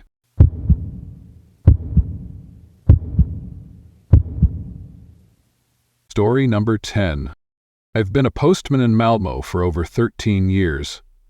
It's not a glamorous job, but it gives you a sense of rhythm. Walking the same streets, recognizing the same faces, delivering little fragments of people's lives, tucked into envelopes. I liked that. Routine has always calmed me. That's probably why I didn't notice right away when things began to feel off. It started in February 2019. I remember that because it was just after my birthday, and my sister had sent me one of those musical cards that played a terrible, scratchy version of Happy Birthday. I'd tossed it in the bin, and the next morning I found a letter in my work bag that wasn't there before. It was a plain yellow envelope, the kind we stopped using years ago. No stamp, no return address, just the name. Clinton's Ghost in dark blue ink, all caps, written slowly, deliberately. At first I thought it was some sort of prank from one of the guys at the depot. I set it aside and forgot about it. The next day, another envelope. Then another. By the end of the week, I had 5. Each one had the same name, the same ink, the same odd weight. Not heavy, but not empty either. I never opened them, or not supposed to, and anyway I felt this weird sense of dread each time I held one, like I was carrying something alive. Eventually, I asked my supervisor. He said no one else had received letters like that, and they hadn't come through the sorting machine either. He joked maybe I was sleepwalking and mailing them to myself. We laughed. But I didn't find it funny. After the 9th letter, I decided to deliver it. There was no address, just Clinton's Ghost and the city, Malmö. I figured if it was a prank, the joke would end once I played along. I ran a local database search, hoping to find something, anything that might explain the name. Clinton's Ghost brought up nothing relevant. But after digging into older property records, I don't even remember why I thought of doing that, I found a cabin registered under the name Clinton J. Larson, dated 1959. The strange part? The records stopped in 1982. No closure of ownership, no sale, no death certificate, just nothing. The cabin was located about 40 minutes outside central Malmö, tucked in near the outskirts of Oxie, surrounded by thinning woodland and a few retired properties. I'd never delivered there. I doubted anyone had in years. But the name Clinton matched, and I needed to do something. I didn't tell anyone where I was going. That wasn't unusual. My route gave me flexibility, and I liked to finish quickly. I drove out on a Saturday morning. The road was rough, uneven, flanked by trees that looked half dead. I parked a few meters from the lodge and walked the rest. The place was sagging inward, like time had pressed down on its spine. Windows boarded up, door half-hinged, roof caved in at one corner. But the mailbox was still there, rusted, crooked, and clinging to a rotting post. I lifted the flap. Empty. I pulled one of the envelopes from my satchel and placed it inside. I stood there for a moment, feeling foolish, but also a little relieved, like I had finally passed off a burden. I turned to leave. That's when I heard it. A knock from inside the cabin. It wasn't loud, just 3 gentle raps. I froze, listened. Silence. I told myself it was an animal, or the wind. I walked quickly to my car and drove away, trying not to look back. But the next morning, there was another letter. Same handwriting, same ink, only this time there was something different. My name was written in small letters on the back of the envelope. Not postman, not returned to sender. My actual name, Nils Eriksson. I hadn't told anyone, not even during the database search. My full name wasn't connected to the delivery route. That shook me. I opened it. Inside was a single sheet of yellowed paper, folded 3 times. On it, written in the same blue ink, was a list of names. 32 names, all written carefully in a column. No dates, no explanation. Just names. Halfway down the list, I found my sister's name. Eileen Eriksson. I called her instantly. She was fine, thought I was being weird. I didn't tell her why I asked. I told myself it was a coincidence. A cruel one, but still. The mind looks for patterns, and sometimes it makes them where they don't exist. That's what I believed. Until I checked the other names.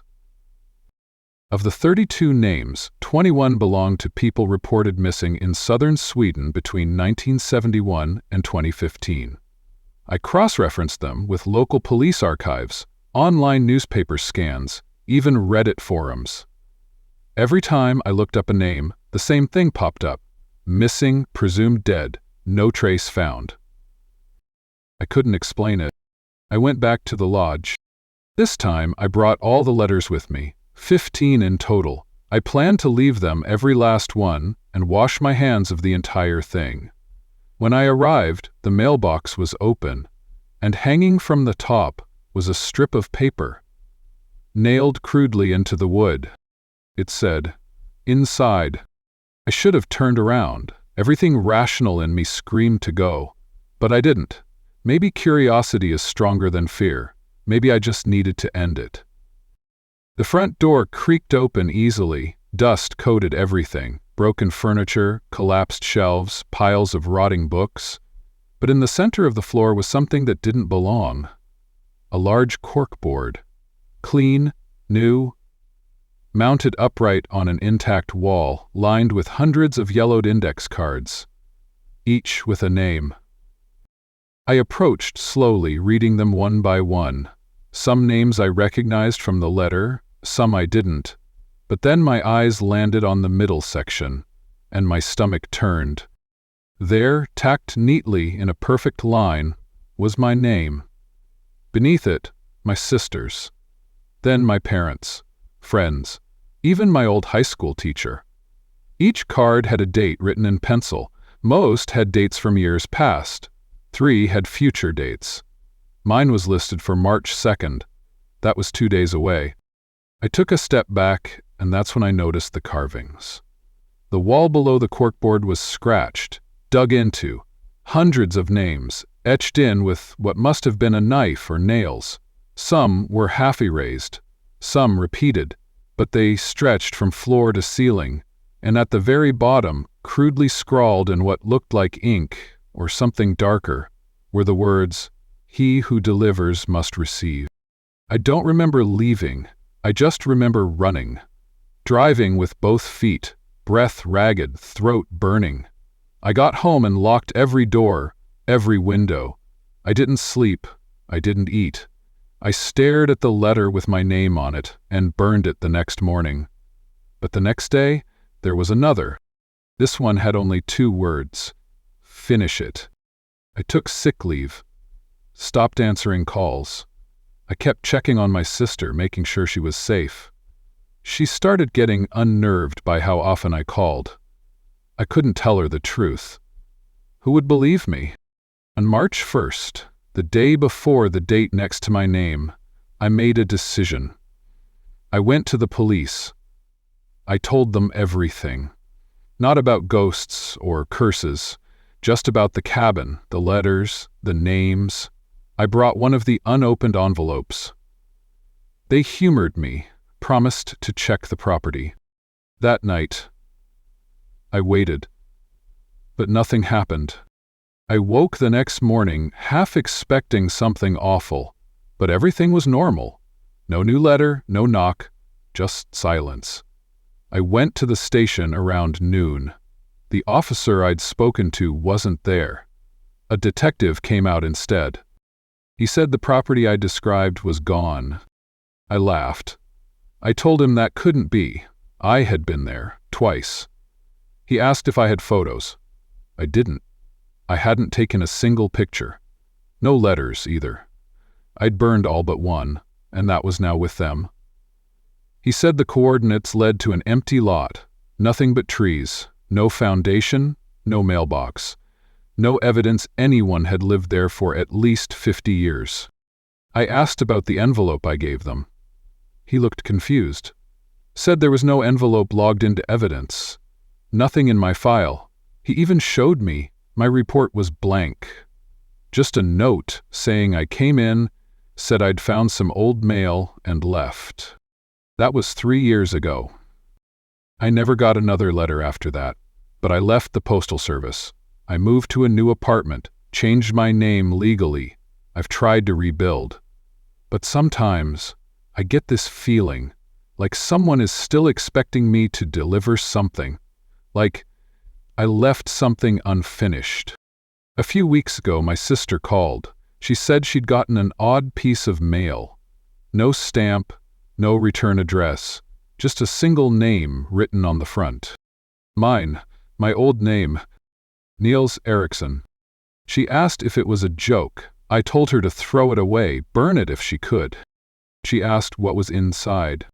I told her not to open it. She did anyway. She said there was only a list, 33 names this time.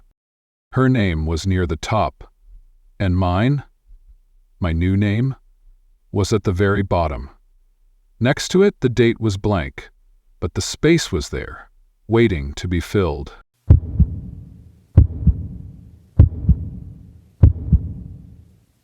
Story number 11. It was the summer of 1997 when I first visited Georgia. I was 19, fresh out of school, and completely enamored with the strange, the forgotten, and the things most people never wanted to talk about. My friend David, a local I'd met through an old pen pal program, invited me to stay with him in Tbilisi for a couple of weeks. He was into urban exploration before that term even became popular. We bonded over the thrill of discovering what had been left behind: abandoned train stations, Cold War bunkers, Soviet hospitals. It wasn't about danger.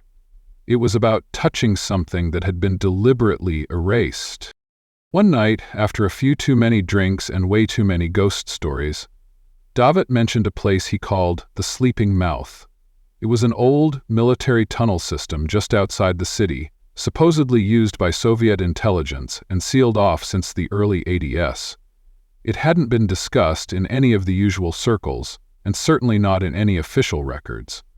According to him, his uncle had worked there briefly before deserting the army and never speaking of it again. David said the place had 5 doors, 5 reinforced steel entryways deeper into the mountain, and only the first 2 had ever been fully explored by the local teens. The 5th door, he said, had some kind of marking on it. Something about America. Clinton, maybe, he slurred. I should have brushed it off, but the name Clinton stuck with me. I grew up on stories of Clinton Road in New Jersey, the ghost boy on the bridge, the phantom truck, the echoes in the woods. It was a thing in my neighborhood. So hearing Clinton in the middle of an old Soviet military tunnel in Georgia felt too weird to ignore. I told him we had to go. The next morning, he called 2 more friends, Nika and Luca, and by noon we were loading up with flashlights, water, a couple of sandwiches, and my high-8 camera. I remember David joking, "We'll be rich if we find gold, or cursed if we find the 5th door." I laughed, trying to hide how my stomach twisted a bit. Not from fear, really. More like that quiet feeling when something feels off, but you can't name it yet. The drive was uneventful. Dirt roads, some barbed wire fences, but nothing we couldn't handle. The entrance was hidden behind a collapsed communications tower, and the tunnel looked like any other abandoned facility. Graffiti, rust, remnants of old crates. The air inside was dense, but not unbearable. We walked for about 20 minutes before reaching the first door. It was wide open, bent off its hinges like someone had rammed it decades ago. The second was a bit tighter, but Nika managed to pry it enough for us to squeeze through. That's when we noticed something strange. Each door had a small plate welded into the concrete wall next to it. The first was blank. The second read, "Active 19721-975. The third, surprisingly clean, read, "Archive 19751-979. That was as far as most people had ever gone, according to David. But the door was slightly ajar, like someone had been here not too long ago. Inside, we found rooms that felt more like offices than bunkers. Shelves filled with rotted folders, burnt documents, a filing cabinet that had clearly been emptied. We didn't find much of interest until we entered what looked like a debriefing room. One of the walls had a map. Western Europe, Russia, and to my shock, the east coast of the United States. Pins marked locations with handwritten notes in Cyrillic. The word Clinton was circled twice, scribbled in thick red ink near New Jersey. David raised his eyebrows but said nothing. I filmed everything. My hands were trembling, but I blamed it on excitement. The fourth door was heavier. Luca noticed that the plate here was different. It didn't have years, it just said Echo 4. We had to work together to pull it open. The hinges shrieked like something dying. Inside, there was a long corridor leading to a single room. This one was completely intact, unlike the others. It hadn't been touched by vandals or decay. In the center was a glass chamber, similar to an old decontamination room. Inside were thousands of coins scattered across the floor. Not rubles, American coins, mostly pennies, nickels, and dimes, all seemingly from the 70s and 80s. There were tags, too, child-sized plastic ID tags, like the kind you see at amusement parks or hospitals. Some had names and photos. Every one of them had USA printed somewhere. Luca reached for one but pulled back when it snapped in half like dried pasta. None of us spoke. It was too specific to be an accident, too focused. David whispered, "This wasn't just Soviet. Someone was tracking kids. American kids." I kept filming. The high-8 was down to its last battery bar. As I panned across the floor, I caught something in the viewfinder that didn't match anything in the room. A small emblem near the far wall. I zoomed in. It was a crude map of Clinton Road. No label, just the outline, the bend in the road, and a bridge drawn like a child would draw it. We should have left then, I knew it, but the 5th door stood at the back of the room, untouched. It was pristine. No rust, no damage, like it had been installed recently. Its plate read in perfect English, "Clinton Echo Chamber." My legs moved before my brain did. I pressed my palm to the handle. It was cold, but not unnaturally so. No lock. It turned freely. We all stepped back as the door opened. Behind it was a narrow stairwell descending into darkness. I pointed the camera in but saw nothing. David lit his strongest flashlight. The beam reached maybe 20 feet before getting swallowed. We debated whether to go in. Luca said no. Nika hesitated. But David, being David, said, Just 5 minutes, in and out. We descended. Each step sounded wrong, like it echoed before we moved. I thought it was just the acoustics, but then I noticed it. My own footsteps came half a second after I moved, like something was copying me. I looked back. The others were behind me, tense but silent. At the bottom, the tunnel widened into a circular room. The walls were covered in reflective panels. Mirrors, maybe, but not smooth. Wavy, warped, like funhouse glass. In the center was a single chair, bolted to the ground.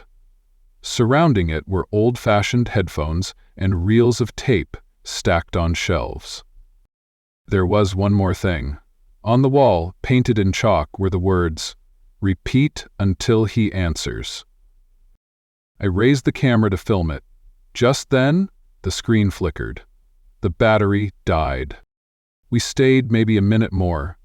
David walked up to the chair and tapped it. Nothing happened. Luca picked up one of the tapes.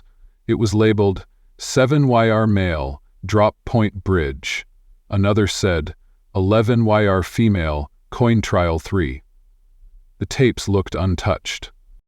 Then we heard it. A voice. Not a scream, not a whisper, just a voice. Neutral, human, and chilling in its calmness. We all froze. No one was speaking. We were all right there. The voice came from the tunnel behind us. I turned, fully expecting to see someone, but the stairwell was empty. Still, the voice had come from that direction. "Sit," it said again, this time louder. Commanding. David stepped back. "We're leaving," he said. No one argued. We ran up those stairs, faster than I thought possible. The echoes behind us didn't match our steps. We all heard it. Someone else was climbing with us. But none of us looked back, not once. We reached the 4th door and slammed it shut. Something hit the other side. Once. Then silence.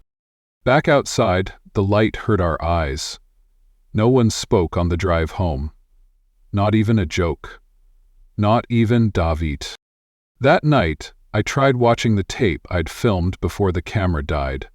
But the last 15 minutes were gone, corrupted. All that was left was a repeating frame of the Clinton Road map, zoomed in and flickering, no sound.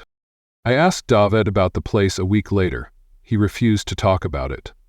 Eventually, he stopped responding to my letters. Nika moved to Germany. Luca joined the army and never came back. I kept that high-8 tape for years. Eventually, I threw it out after it started playing by itself one night. I've never gone back to Georgia. And sometimes, in dead quiet, when I walk alone near any kind of bridge, I swear I hear the voice. Sit.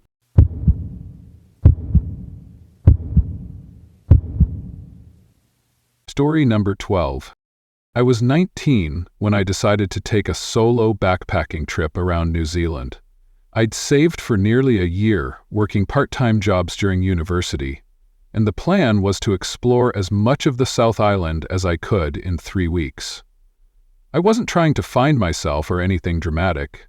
I just wanted to breathe somewhere different, away from routine, away from lectures and group chats, and everything that felt like static in my brain. I rented an old white van with a mattress in the back and a tiny camping stove, the kind of cheap freedom every young traveler dreams about.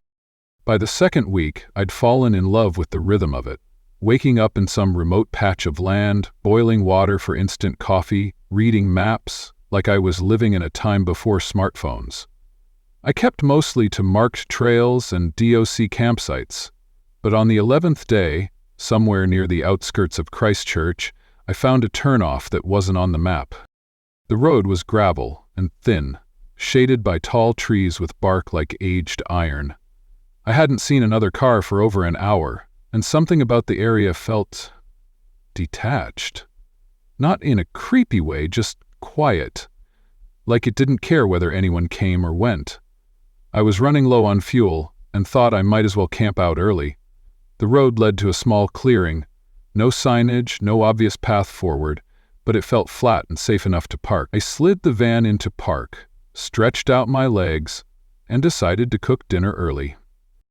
Around dusk, I sat on the edge of the van, eating canned beans cold, watching the sun drop behind the tree line. The silence was heavier than usual. You notice things like that when you've been on the road for days alone. Birds quieting down early. No bugs buzzing near the van lights. Still, it didn't raise any red flags. I just assumed it was one of those places untouched by the usual noise. I fell asleep quickly. The mattress wasn't comfortable by any means, but the days of hiking wore me out. When I woke up, I thought I was dreaming. It was the sound that did it. I opened my eyes and stayed still. My brain wasn't fully awake, but the sound was unmistakable. A voice. Not talking, but projecting, like someone giving a sermon, measured, rhythmic, clear. At first, I thought I was picking up some radio interference. I'd left the small solar-powered speaker running by mistake before, but the voice was too close. Not loud exactly, but present. It sounded like it was coming from outside the van. I sat up slowly and listened. The voice was male, calm. It reminded me of the way priests or public speakers talk when they know their words carry weight. I cracked open the back door just slightly. The moonlight was enough to see the outline of the trees, but I didn't see anyone. Still, the voice continued, preaching about salvation, punishment, the cleansing of the earth. It sounded old-fashioned, like something from centuries ago. It wasn't fire and brimstone, more like he was trying to convince someone, pleading almost. His tone never wavered. I thought maybe it was some local religious gathering out in the bush, but that made no sense. It was almost 2:00 a.m., and I hadn't seen a building or person in miles. Then I noticed the cicadas, or rather, that I hadn't heard them before. Now they were loud, deafening, like a wall of sound behind the voice. It was unnatural how quickly they'd come alive. I stood there, frozen halfway out the door, trying to make sense of it all. The voice kept going, and I realized something that made my stomach drop. He wasn't talking to a crowd. He was talking to me, or something like me. He kept repeating phrases like, "You've returned," and "This time you must stay." I shut the van door quietly and locked it, pressing my back against the metal. I didn't know what to do. I wasn't scared the way you get watching horror movies. It was a colder fear, like something under your skin reminding you this was wrong in a way you couldn't fix. I sat there in the dark for what felt like hours. The voice never got louder or softer, just constant. I tried to drown it out with my own thoughts, but it worked into my head. The words started repeating, looping. Every time I almost nodded off, I'd hear it again, like it was whispering from inside the van instead of outside. When the sun finally came up, the voice stopped. Not faded, just stopped, like a cassette being ejected. The cicadas, too. I opened the door and stepped outside. It was quiet again, eerily so, but something was different. I walked around the clearing and noticed shallow divots in the ground. Old, almost overgrown, about a dozen of them. I thought they were animal burrows at first until I noticed the uniformity. Neat, evenly spaced, like graves. I don't know what pushed me to dig, but I did. Maybe it was fear, or just needing to know. The soil was soft, like it had been disturbed recently. I only got down a foot or two before I found it. A bone. Human. Small. Like a forearm. I dropped the trowel and backed away, not knowing if I should scream or vomit. I packed up in 10 minutes, throwing everything into the van. As I reversed, the wheels kicked up some of the soft dirt and I saw more bones, scattered just under the surface. No grave markers, no names. I didn't stop until I reached the nearest petrol station with signal and told the clerk to call the police. I gave them the GPS coordinates and waited until they arrived. Later that evening, an officer called me back. He asked me some basic questions and told me that what I'd found lined up with reports from the late 70s, multiple hikers, campers, and tourists who went missing in that general area.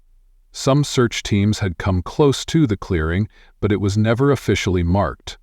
The trees were never logged. No trails were cut through. It had just been forgotten or hidden. He didn't say much else, just thanked me and told me not to talk about it publicly until they were finished with the investigation. But I couldn't sleep that night, not because of what I saw, but because of what I remembered.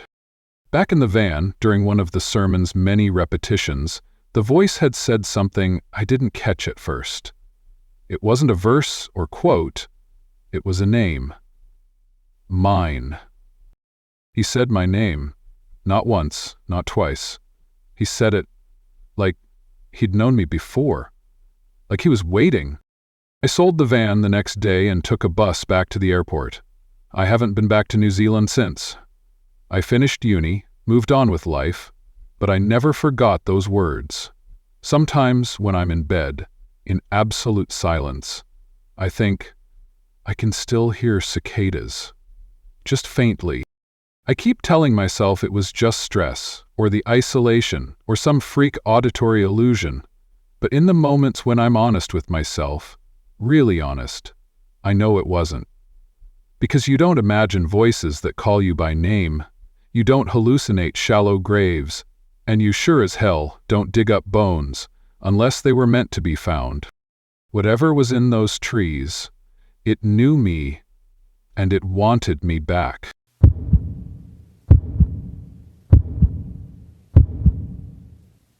Story number 13. I never used to believe in anything beyond what I could touch, hear, or see. I wasn't the kind of person who looked for signs or thought the dead could talk. But something happened in the winter of 1995 that changed everything I thought I knew about death, about grief, and about my brother Daniel. It was a few days after Christmas, and I was in Inverness, up north in Scotland. I'd been staying with my cousin Malcolm for the holidays, trying to get away from the noise and the silence of London, if that makes any sense. It had been a year since Daniel's accident in the States. He'd been driving down some back road in New Jersey. They said it was called Clinton Road, some long, narrow, creepy thing in the woods. His car was found smashed into a tree, no skid marks, no signs of another vehicle, and no real explanation, just dead. Just like that. Daniel was my only sibling, 2 years older, annoyingly reckless, infuriatingly funny, and the only person who ever really got me. I'd never had a proper goodbye. The distance made it worse. I wasn't there when they cremated him. By the time I flew to New Jersey, it was all done. All I had were photos, and the last voicemail he left me, a stupid joke about British tea tasting like dishwater. I saved that message, still have it on a tape, buried in some drawer, as if keeping it meant keeping him. So anyway, this one night, I decided to go for a drive. Malcolm was passed out from too much whiskey, and I just needed some air. I borrowed his old Vauxhall and headed toward the back roads I didn't know, didn't really care to know. I wasn't looking for anything except peace. The radio was on, barely, some soft static, mixed with old local tunes. I wasn't paying attention until the static thickened, and the song cut off, like someone yanked a cord. That's when I heard it. Alex? At first it was faint, just a breath in the crackling fuzz. I leaned forward, squinting at the dial, thinking maybe the station was losing signal. Then it came again, clearer. Alex, it's me. I pulled over. It wasn't just a voice, it was Daniel's voice. The tone, the rhythm, even that slight way he dragged the last syllable when he was being serious. My fingers were trembling, resting on the volume knob, but not daring to touch it. I kept still, the engine idling, the breath caught in my throat. For a moment, I convinced myself it was a coincidence. A radio show, maybe, using an actor or a similar voice. Then he said something he never told anyone else but me. Do you remember the cliff behind Gran's cottage? When I dared you to jump and you cried for an hour? I felt sick. No one knew that. We were 8 and 10. We'd sworn to keep that secret. I'd cried so hard I puked, and Daniel had carried me back even though I'd twisted my ankle. Why are you crying? The voice asked, like it could see me. I didn't answer. I couldn't. I turned the radio off, then on again. Silence, just music. I switched stations. More static, nothing familiar. My hands were freezing on the wheel and my throat burned like I'd swallowed glass. I told myself it was stress. I'd been holding in my grief like it was a weight strapped to my chest, and maybe now, alone in this car, it finally cracked me open. I drove home, didn't say a word to Malcolm. I didn't sleep that night. But the next night, it happened again. This time, I was prepared. I took the car out again, same road, same stretch. I even brought a small tape recorder and hit record the moment the static started. The voice didn't take long to return. Don't be afraid. It was stronger this time. No interference, no distortion, like he was sitting in the passenger seat. I didn't speak. I was scared of what would happen if I did. There's something you need to see, the voice said. Keep driving. And I did. I don't know why. Every bone in my body told me to turn around, to go home, to burn the damn radio if I had to. But I kept driving, deeper into roads I didn't recognize. The GPS didn't work out there. It was just me, the car, and my dead brother's voice. Eventually, I came to a clearing with an old, rusted sign pointing toward a dirt track. The voice whispered again. Down there. The road was narrow and jagged, barely wide enough for the car. It looked like it hadn't been used in years. But I followed it. I don't know what I expected. A grave? A message? Closure? I drove for nearly 20 minutes before I saw the lights. There was a car up ahead, crashed into a tree, hazard lights still blinking. It was an old blue Pontiac, the same kind Daniel had rented on his trip. My breath caught in my throat as I got out. My legs were jelly, my hands trembling, but I moved closer. The front end was caved in. The driver's side door was open. I stepped around to look inside and stopped cold. There was no body, just a tape recorder sitting on the passenger seat. It was the exact same model I'd used to record the voice. Same make. Same scratches near the play button. I picked it up, hit play. It crackled. Then, you shouldn't have come. The voice wasn't Daniel's. I froze. You opened something you don't understand, the voice continued, low and sharp. He tried to stop you. The lights on the crashed car flickered once, then died. I backed away, heart pounding. My instincts screamed for me to leave. I ran back to the Vauxhall, started the engine, floored it. I didn't care about the recorder, didn't care where the hell I was. I just needed to get out. As I sped down the track, the radio turned itself back on. You need to forget, Daniel's voice whispered. Don't come back. When I reached the main road, the static vanished. The music returned like nothing had happened. I kept driving until I saw houses again, until I was sure I was back in something that resembled normality. Back at Malcolm's, I tried to explain what happened. He laughed, told me I was probably overtired or listening to ghosts in the static. Maybe he was right. Maybe I wanted to believe that Daniel was reaching out so badly that my mind created it all. But the tape recorder, it was still in my jacket, and the recording, it was blank. Just silence. No voices, no message. I left Inverness the next day. A few months later, I did something I hadn't been able to do before.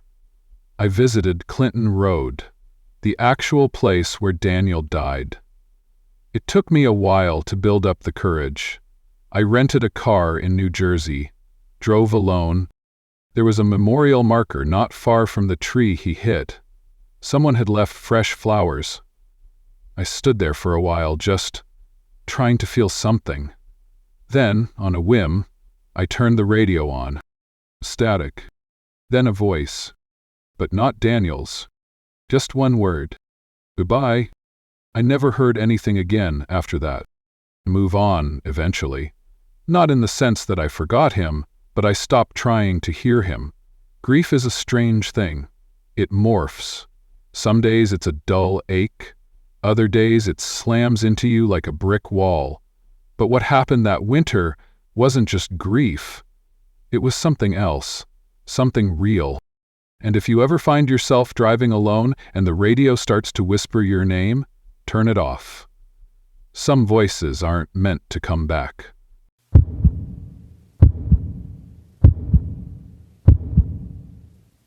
Story number 14. I still remember the call like it was yesterday, even though it's been over 40 years. It came through the radio around 2:17 a.m. A faint, panicked voice, hard to make out through the static, but definitely human. I was the only officer on night patrol that week, which wasn't unusual for Rotorua back in '81. Small town, low crime, mostly just keeping an eye on the roads and the late-night drunkards. But that voice? It didn't sound drunk. It sounded terrified. Help, there, please. I asked dispatch to trace the signal, but all they got was that it came from somewhere along the old forestry road north of town. That road had been closed for years, too unstable after the landslides, no real reason for anyone to be up there. But protocol is protocol, and besides, I'd always taken pride in showing up when others wouldn't. I signed off with dispatch, told them I'd check it out and call back once I had a visual. I remembered the drive up being quiet, but something didn't feel right. I'm not a superstitious woman, never have been. But the moment I turned onto that forestry road, a weight settled on my chest. Not fear exactly, more like I was stepping into something that didn't belong to me. About 10 minutes up the gravel track, I saw headlights in the distance. Parked at an angle just off the road. I pulled up behind it. It was one of our older patrol cars, the exact make and model I was driving, except it wasn't mine. It had the same call sign painted on the side, same license plate number, same cracked mirror on the left door. My first thought was that someone had stolen an old unit from the depot and repainted it, but that didn't explain the license plate. That was mine. I stepped out, left my door open, and approached the car cautiously with my torch raised. Inside, the engine was off, but the radio was alive. Not static, not the usual hum, but my own voice from earlier that night, replaying back on a loop. This is Senior Constable Marama Tehuia, en route to investigate a distress signal near Forestry Road. Over and over. I called out? No answer. Shined my torch around? Nothing. The car was cold to the touch and there were fresh tire tracks leading right to it, but none leading away. I radioed in to dispatch to report what I'd found, but the line was dead. I walked back to my own car and tried again. Nothing. That's when I noticed my patrol car door was shut. I hadn't shut it. I paused, trying to make sense of what was happening. I wasn't in a panic yet, just unsettled. I approached the door slowly, half expecting someone to pop out, maybe a prankster or some local teen who'd gotten a hold of a police scanner. But when I opened it, no one was inside. Everything looked just as I'd left it. Until I noticed the dash cam light blinking. We didn't have working dash cams in 1981. I got back inside and took a breath, tried the ignition. It turned, but the engine didn't catch. Tried again. Nothing. The headlights flickered briefly, then went dark. The radio crackled again, and I heard a voice, not mine this time. Marama. A whisper, soft, drawn out, my name spoken like a warning or a prayer. I opened the glove box, looking for a torch battery, and found a folder instead. My personnel file, current, updated, my address, next of kin, photos of me, older, grayer, as if time had passed without me. There was a photo of my daughter, grown up, with 2 kids of her own. My throat tightened. She was only 5 the last time I kissed her goodnight. She was supposed to be asleep when I left. The next few moments are hard to explain. Time didn't pass normally. I started hearing things. Laughter in the trees, footsteps crunching gravel just behind me, always behind me. I'd spin around and see no one but feel a presence, like someone had just stepped away. I took the folder and walked back toward the other patrol car. This time the door was open. Inside was a photograph clipped to the sun visor. Me again, but dead-eyed, face pale, uniform torn. The photo had a date scribbled on the back. March 12, 1981. The day I'd responded to the call. I stumbled back, heart pounding, and dropped the folder. The radio from the car blared to life again. Tihuya, status update, respond. I grabbed the mic, breath shaking. Dispatch, this is Senior Constable Tihuya. I need assistance. I found a vehicle. Duplicate of mine. I don't know what's happening. Silence.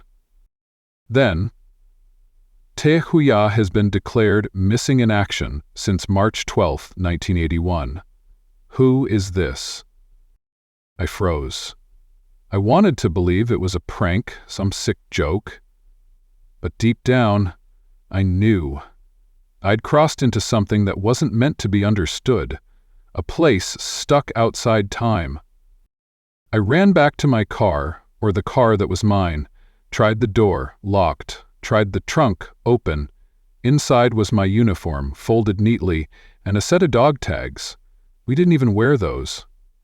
The name etched into the metal made my stomach twist. Marama Tihuya, deceased. I don't remember screaming. I must have. I remember running, though, into the trees, down the track, blindly searching for anything familiar. I don't know how long I ran, or how I ended up lying on the roadside, covered in dirt, knees scraped, throat raw. The sun was coming up. A logging truck pulled over. The driver asked if I was okay. I told him I was a cop, showed him my badge, asked to use his radio. He gave me a strange look. I was taken to the station. It looked the same, but the faces were different. I gave my name. No one recognized it. They checked the records. I wasn't listed. My badge number wasn't valid. My daughter? They found her. 50 years old. A grandmother. She remembered me. She'd buried an empty coffin after the search was called off. She never stopped believing I was out there. They ran DNA tests. It matched. I had disappeared for over 40 years. I spent a month under medical observation. They couldn't explain it. No signs of mental illness. Physically, I was still in my early 40s. I hadn't aged. They called it a case of exceptional disassociation and closed the file. But I know what happened. I went back, once. I had to know if it was still there. I found the road, overgrown now, half erased by time. No cars, no strange radios, no signs of my presence. But sometimes, when I close my eyes, I hear my own voice echoing back through the static. A loop that never stopped. The radio still transmits. No one knows how, it's not connected to the grid. But every month, on the 12th, it plays the same thing. This is Senior Constable Marama Tihuya, en route to investigate a distress signal near Forestry Road. They keep it locked away now. No one goes near it. Except me. I listen, because somewhere in there part of me is still driving that road. Still answering the call.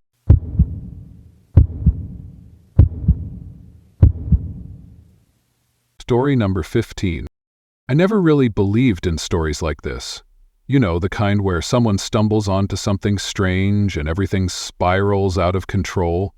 I used to think those were just overactive imaginations or attention-seeking stories shared online. But that was before 2016. Before I sat down on that rotting bench near the edge of town in Banska Bystrica and found that damned diary. It was early spring, and I had just turned 15, that age where you're too old for children's games, but not yet allowed into the adult world.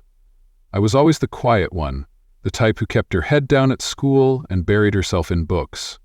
Not because I was a nerd or anything, it was more like I just didn't feel comfortable around most people. My mother worked long hours at the local pharmacy, and my father, well, he hadn't been in the picture for a long time.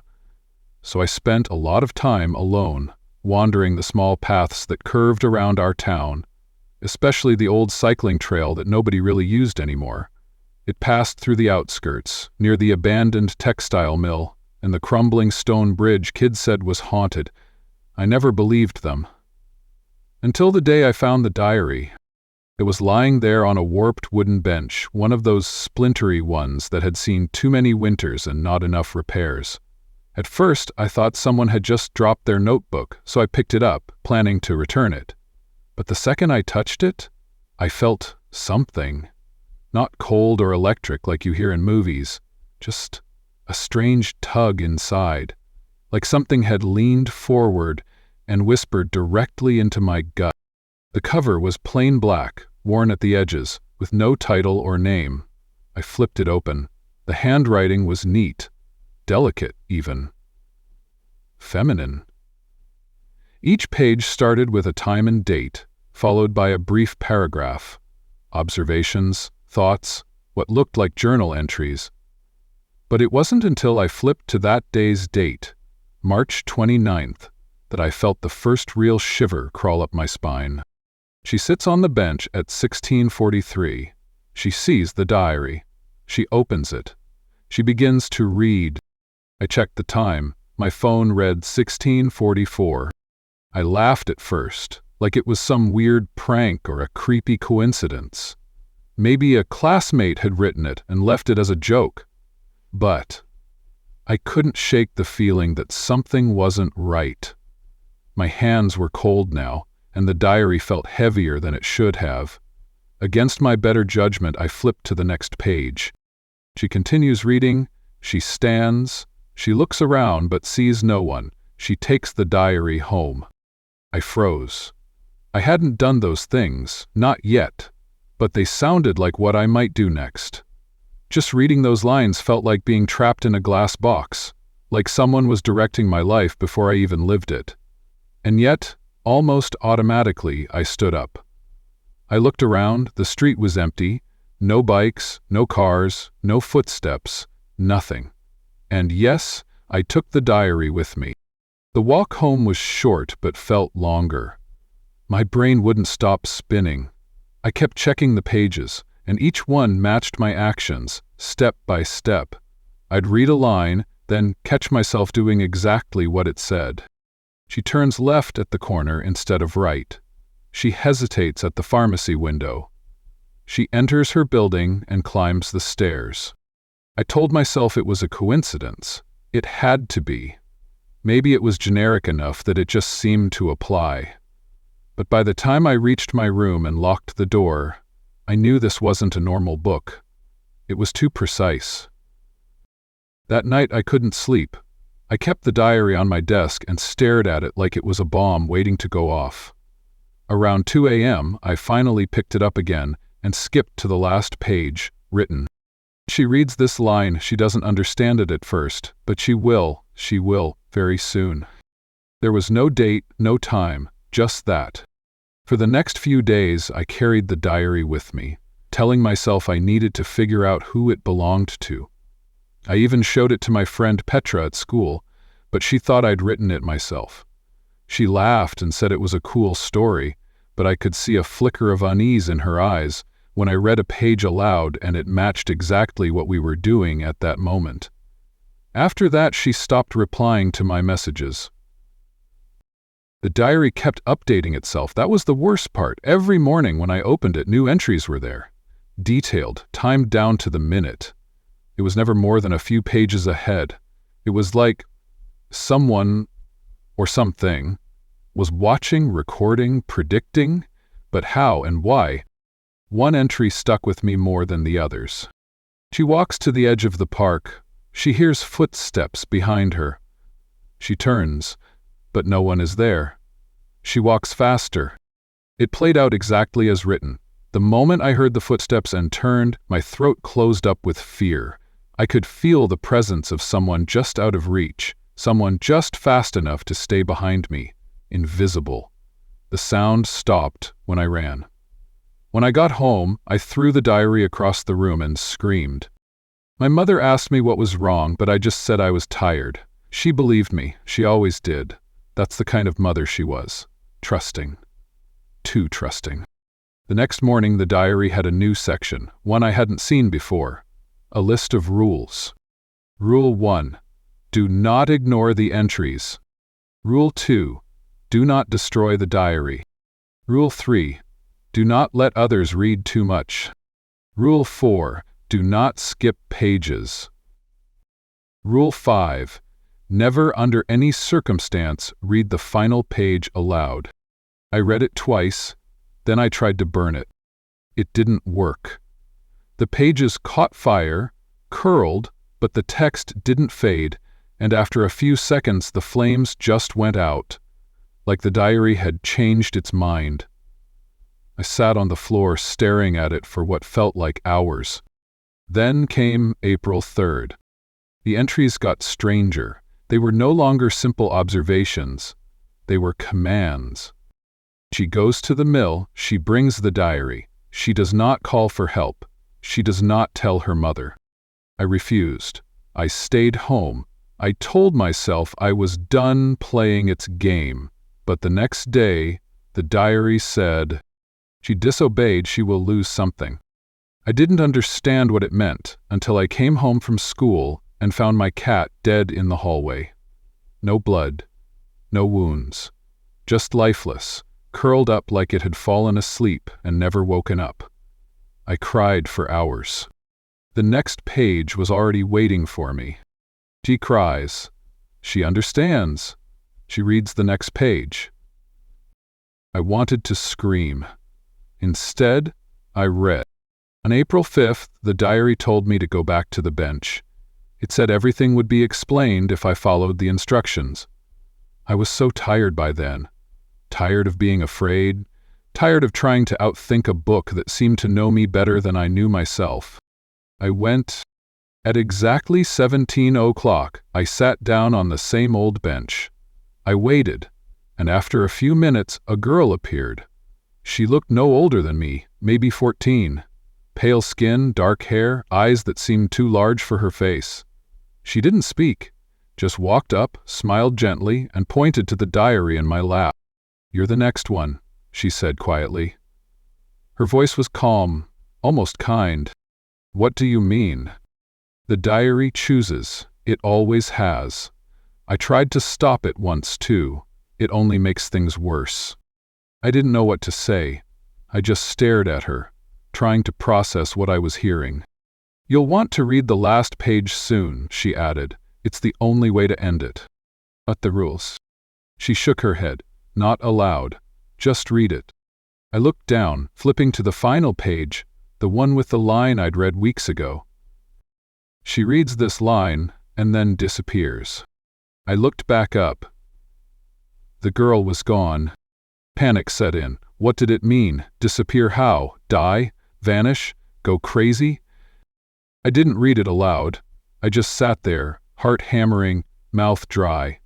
Minutes passed, then an hour. I was still there. Still alive. But when I got up and tried to walk back into town, everything had changed. The street was the same, but the people were different. I didn't recognize anyone. Shops I'd known my whole life were gone, replaced by buildings with unfamiliar names.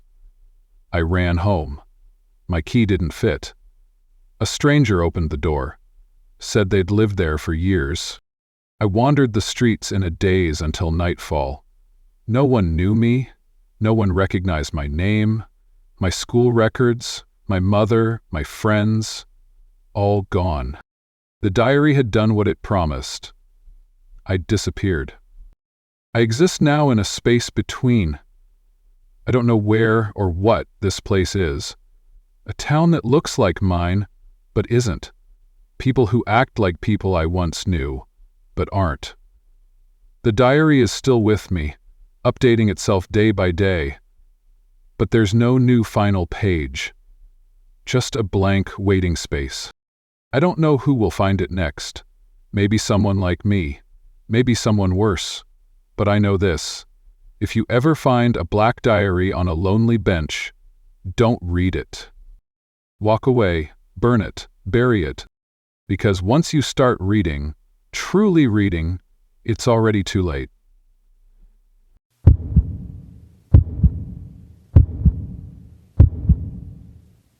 Story number 16. I wasn't even supposed to be out on the lake that day. It was late February, a weird time to fish, ice starting to thin out, unpredictable. But I had this itch, something tugging at me. My dad used to say it was the ancestors calling, when the water pulls you like that. I'd been feeling off for days. Dreams, mostly. Whispers, nothing clear. Just the feeling of voices right at the edge of hearing.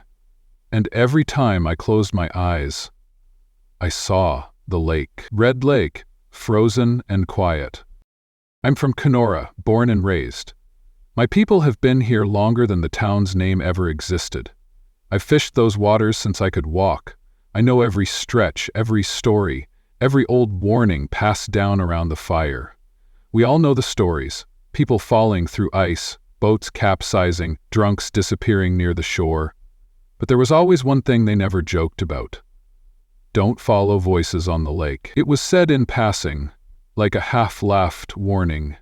But you could tell, no one really wanted to talk about it.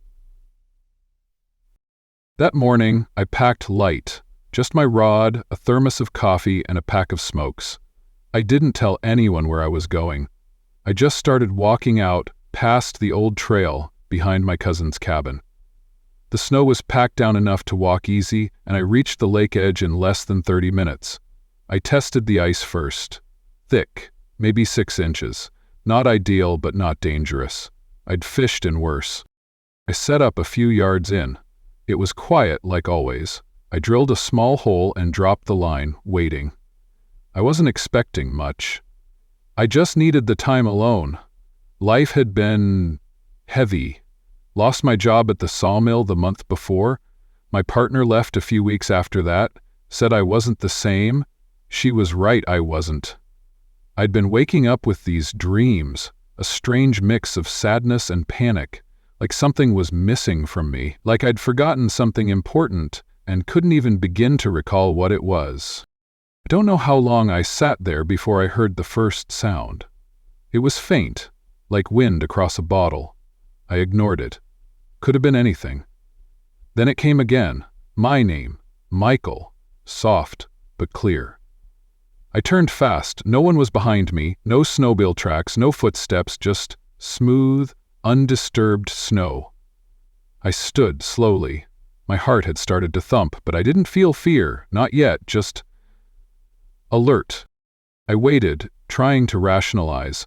Maybe someone from the cabins nearby. Maybe a voice carried on the wind, but then I heard it again, closer. Michael! The same tone, not threatening, almost familiar. I scanned the horizon and saw nothing. I told myself it was stress, that I hadn't slept right in weeks, that maybe I was just going a little stir-crazy out here. I packed up my rod and stepped toward shore. That's when I heard the third voice. This one wasn't calling my name. It said something else. Something in Ojibwe, which means hungry. My grandfather used to say it when I'd come in asking for dinner, but this voice wasn't his. It sounded too young. Still, it stopped me cold. I looked down. The ice beneath my boots had started to show spiderweb cracks. Hadn't gone more than 20 feet from the edge. Should have been safe. I backed up. Then the voices multiplied. They came in waves. Soft, layered, like a crowd murmuring in church. Names I didn't know at first. Joey, Ann, Elijah, Tamika. Then one I did. Darren. That one punched me in the chest. Darren was my cousin. He drowned in Red Lake when I was 15. We were both ice fishing. He wandered off to take a leak and never came back. They found his parka 3 days later, stuck to a dead branch under the ice. We weren't even 20. "Darren," the voice said again, but this time like it was talking to me. I turned toward the center of the lake. Nothing there, just flat, white space. But I heard splashing now. Under the ice. Impossible, I told myself. I could feel it more than hear it, like someone swimming below my feet. "Mike, help me." That broke me, that voice, exactly like Darren's, right down to the rasp in his throat. I ran back to shore, heart in my mouth. The cracking followed me. Not loud, not dramatic, but steady, like footsteps made of ice. I stood on solid ground, gasping, trying to understand what had just happened. I looked back at the hole I'd drilled. It was gone. Filled, smooth as untouched snow. And now I felt fear, not just unease, but real fear. I turned to leave and started walking fast down the path I'd come from. But I hadn't gone 10 steps when I heard it again. Another voice. A woman's this time. Soft. Never came home. It sounded close, right behind me. I turned again and no one was there. But now I saw something strange. A trail of small prints. Not boot marks, but bare feet. Child-sized. Leading toward the lake. I should have walked away. I knew better, but I followed them. The prints stopped at the edge, where a thin patch of ice shimmered oddly in the light. I stepped close, then dropped to my knees and looked down. Beneath the ice, I saw a face. I swear to God, I saw a child's face. Eyes open, mouth moving as if speaking underwater. I yanked back in shock and fell on my ass. My breath fogged up and I blinked rapidly. But the image was gone. Just dark water beneath cracked glass. That was when I realized what I was hearing. The voices. These weren't echoes or spirits. They were calling, luring. Every one of them had drowned in this lake, I knew it now, and somehow they were still here. I stood slowly, knees shaking. That's when I saw something that made my blood run cold. Just a few feet out on the ice, I saw my dad's old toque, the red and black one he always wore in winter. He died 6 years ago, cancer, but that was his hat. I knew it like I knew my own hands. And then I saw him, standing beyond it far out on the lake. My father, not a ghostly version, not some blurry figure. Him, just standing, looking at me, his eyes calm, like he was waiting. I didn't move, couldn't. I stared for what felt like minutes. Then, very slowly, he raised his arm and pointed downward. The ice beneath his feet began to crack. And then he was gone. I screamed, first out of terror, then rage. I didn't understand what was happening. Was it grief? Some kind of breakdown? But I knew in the pit of my stomach that it wasn't just me, the lake. It was alive, in a way. It remembered. It held on to those who had fallen into it. And now, it was calling more. I turned and ran like hell. When I got back to the trailhead, I collapsed on the snow, shaking. My hands were raw from the cold. And I'd dropped my thermos somewhere out there. I lay there for a while, trying to steady my breathing. Eventually I stood and made the walk back to my cousin's cabin. I didn't say a word to anyone. Not then. It took me 2 days to finally talk about it. I went to visit my aunt, Darren's mom. We hadn't spoken much in years. When I told her what I saw, I expected her to call me crazy. Instead, she nodded. Just once. And then she told me something that stayed with me ever since. "You're not the first, Michael. Your grandfather heard the same voices. That's why he stopped fishing the lake.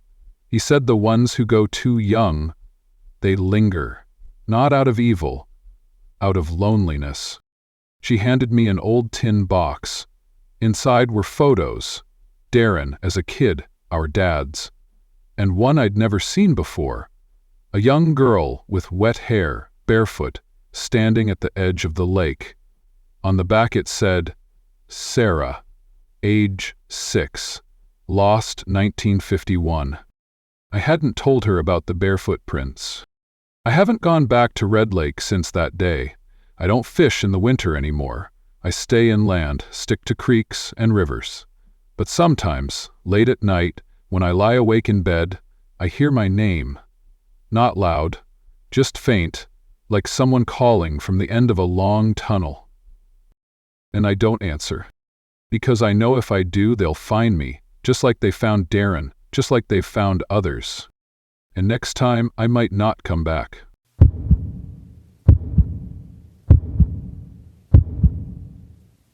Story number 17. It was the summer of 1990 when Isabel and I decided to take our honeymoon in southern Portugal. Tavira wasn't the kind of place most newlyweds picked. No grand resorts, no luxury spas. But that was exactly why we chose it. We wanted something quiet, unspoiled. Just each other, a small rented Fiat, and the open road. We'd spent 3 days in the little town. Quaint cafes, lazy beach afternoons, evening walks past old Moorish buildings. It was the kind of place that felt untouched by time. On the 4th day, we decided to drive inland. Isabel loved finding non-touristy routes. She had this travel guide written by a local that mentioned a scenic mountain drive filled with olive groves, abandoned monasteries, and tunnels carved during the war. She read it out loud in the car, her voice soft, her fingers tracing the map she'd marked with red pen. We left after lunch. I remember that because Isabel made a big deal about stopping at a bakery for a custard tart she swore was the best in Europe. She was always chasing pastries. We were laughing, taking pictures with one of those chunky Kodak cameras, not thinking about anything beyond the next moment. About an hour into the drive, we saw the entrance to a tunnel. It wasn't marked on any road signs, and it wasn't even mentioned in the travel book, which was odd. The road narrowed into a single lane and dipped slightly as we approached. The tunnel looked old, like something out of a war film. Rounded brick arch, edges chipped away by time, but it didn't seem dangerous. No chains, no signs, nothing saying, "Do not enter." It was just there, waiting. Isabel said something like, "It must be one of those wartime tunnels the book mentioned," and I just nodded. I didn't feel uneasy, just curious. We drove in. At first, it was what you'd expect. Darkness swallowed us almost immediately, the car's headlights casting weak yellow cones ahead. The road was rough, uneven, but manageable. The walls were close, claustrophobic, and the tunnel curved slightly, making it impossible to see the end. We kept driving. A minute passed, then 5, then 10. I remember glancing at the dashboard clock and frowning. "How long is this thing?" I asked. Isabel didn't answer right away. She was staring ahead, her body suddenly tense. "I thought it would be short," she said. "It's not even on the map." We kept going. 15 minutes. 20. At some point, the road beneath us began to feel different. Not gravel anymore, not pavement either. It was smoother, almost too smooth, like driving on polished stone. The headlights didn't bounce off walls anymore, just endless dark. And then it hit us. There were no lights on the ceiling, no signs, no other cars, no hint that this tunnel was built for modern use at all. "Maybe we should turn back," I said. "I haven't seen a place wide enough to turn around," Isabel replied. And she was right. The tunnel was tight. Too tight to do a full 3-point turn. So we kept going, hoping the end was just around the next bend. But it never came. An hour in, the radio turned to static. I tried different frequencies. Nothing. My phone was in the glove compartment, but this was 1990, no signal out here. The cassette player started warbling, slowing down like the tape was melting. I hit eject. The tape came out warm to the touch. By now, both of us were silent. No jokes, no pictures, just the hum of the engine and our breathing. I kept thinking maybe we'd accidentally entered some long-forgotten service tunnel. I tried to convince myself this was all explainable, but deep down, I knew something was wrong. Not strange, wrong. Then Isabel said it. I don't think we're moving. What? We are, but we're not getting anywhere. I looked at the odometer. We'd driven nearly 70 kilometers since entering the tunnel. 70. That was impossible. I tapped the brakes lightly, trying to slow down. It felt like we were floating now, gliding instead of rolling. I turned the wheel slightly left, then right. No response. The car didn't drift, didn't react. It just kept going forward. "Okay," I said, my voice shaking. "We're stopping." He slammed the brakes. The car kept moving. No screech, no jolt, just forward. I pulled the key from the ignition. The engine cut, but the headlights stayed on. We were still moving. Isabel started crying. I reached for her hand. It was cold, damp with sweat. She squeezed back, hard. "Please," she whispered, "please do something." The soap had stopped raining, but it was hot. "I'm trying," I said, but I wasn't. I didn't know what to try. Nothing made sense. I opened the door. A rush of air hit me, but not cold, not warm, not anything. Just air, black air, no wall, no ceiling, no ground visible outside the car. I shut the door. We sat in silence, not knowing what to say. Minutes passed, maybe hours. Time felt warped, stretched. Eventually, I started talking, telling her stories, childhood memories, anything to keep us anchored. Isabel joined in, her voice trembling but steady. We talked about our first date, our wedding vows. We said we'd get out, that this was just some weird optical illusion, a cave system, maybe, something we'd laugh about later. She fell asleep sometime after that, her head on my shoulder, her breathing soft. I kept watching, waiting, praying the darkness would break. And then, it did. A soft glow appeared ahead, not daylight, something dimmer, yellowish, like a lantern in fog. I gently shook Isabel awake. She blinked, confused, then hopeful. We reached the glow. It was an opening. Not a tunnel exit, not exactly, just an end. A concrete arch that spilled out into what looked like overgrown forest. Vines crept down the sides, moss covered the stones. It didn't look like Portugal anymore. It didn't even look like Europe. I pressed the gas. We didn't move. We were stuck. We got out, finally, just stepped outside like stepping off a conveyor belt. Our legs shook. The car sat there, motionless, headlights still on. Outside was silent. No birds, no wind, no smell, just thick air and endless green. Isabel clung to me. "Where are we?" "I don't know." We walked. Hours maybe, days, I'm not sure.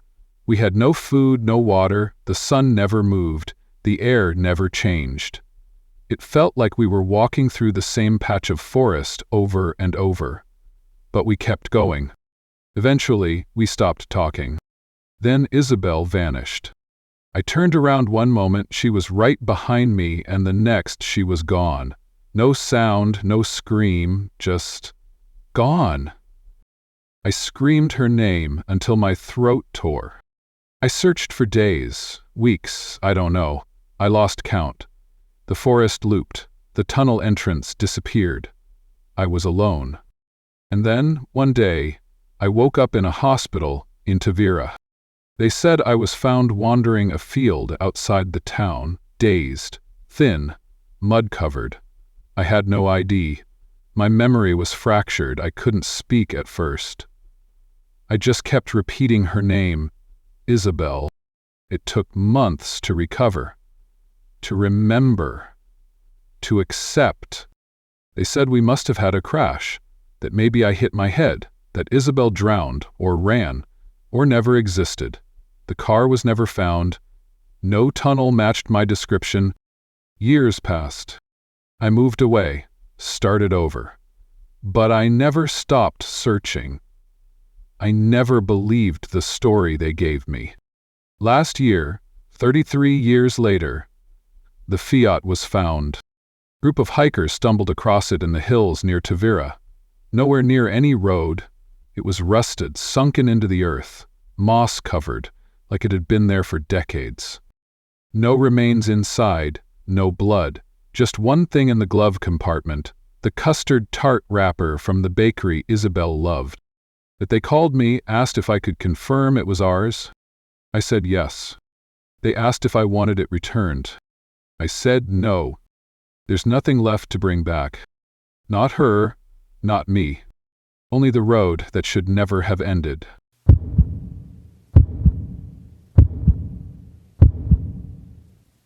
Story number 18.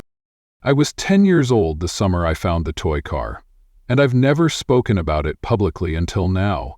Not because I was scared of being called a liar, though I'm sure some of you will think that anyway, but because, for the longest time, I didn't fully understand what I had witnessed, and when I finally did, it was just easier to stay quiet. But silence has a weight of its own, and lately it's been heavier than ever. So here it is, exactly as I remember it. Back then, I lived in Yar, a small ski town in Sweden. My dad was the village mechanic. Not just some guy who fixed engines, but the kind of man who knew every bolt and gasket of every car in that town. People trusted him with their lives, literally, especially when it came to vehicles that had to survive icy roads and mountain passes. I grew up in that garage, inhaling oil and watching pistons pump before I could even spell the word gearbox. I didn't have siblings, and my mother had passed away when I was 6, so it was just me and Dad, and the occasional grumpy cat that wandered into the workshop. That day, I had been riding my bike through the wooded stretch that looped behind the garage. It wasn't a path most people used anymore.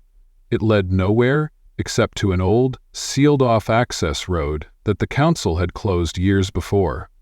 Trees had begun to overtake the pavement, but to a 10-year-old boy with no smartphone and a pocket full of curiosity, it was perfect. I was pedaling aimlessly, lost in my own world, when my front tire jolted against something in the road. I stopped, expecting a rock or broken bottle. Instead, it was a toy car. At first glance, it looked pretty ordinary. A small red die-cast model, slightly chipped at the edges, maybe the size of my palm. But what made me pause wasn't the car itself.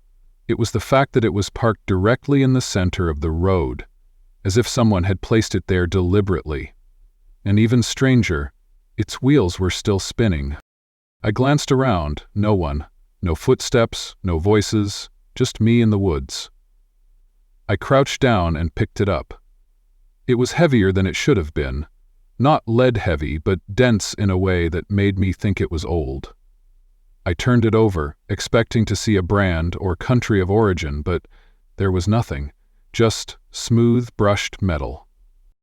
I kept it. Of course I did. What kid wouldn't? I brought it home and showed it to my dad. He barely glanced at it before grunting, "Old model. Looks like a 60S Volvo Amazon, I'd guess." Then he went back to changing brake pads like it meant nothing. But to me, it was fascinating. I set it on the floor of my room that night and fell asleep staring at it. I wish I could say that was the end of it. I wish I could tell you it was just a weird old toy I happened to find. But the next day, something strange happened. I was playing with it outside the garage, rolling it back and forth on the asphalt, when I noticed something weird. Every time I pushed it north, toward the old access road, it rolled farther than it should have. If I pushed it south or east or west, it moved normally. But north? It glided, sometimes for meters, even without any slope or wind. I tested it over and over, same result. Eventually, I stopped pushing it entirely and just placed it gently facing north. And it moved on its own. Not fast, not dramatically. It didn't lurch forward or zip around like something out of a horror movie. It just rolled. Smooth, controlled, like someone was guiding it. And always toward that road. I didn't tell Dad right away. I was afraid he'd laugh or worse, take it from me. But after 3 days of this behavior, I cracked. I told him everything. His response? A long silence, followed by a single question. Where exactly did you find it? When I showed him the spot, his face changed. Dad wasn't a man who got scared easily, but his jaw clenched and his eyes narrowed like he'd just remembered something he'd worked hard to forget. "Get in the truck," he said. "We need to go somewhere." He drove me to the town library. I'd never seen him there in my life. He spoke quietly with the clerk, who disappeared into a back room and returned with a thick binder. Local history. He flipped through it quickly until he landed on a faded newspaper clipping, yellowed with age. He didn't say anything, just turned the binder so I could read it. Killed in 1960 road crash. Family's car plunges into ravine. I read the names.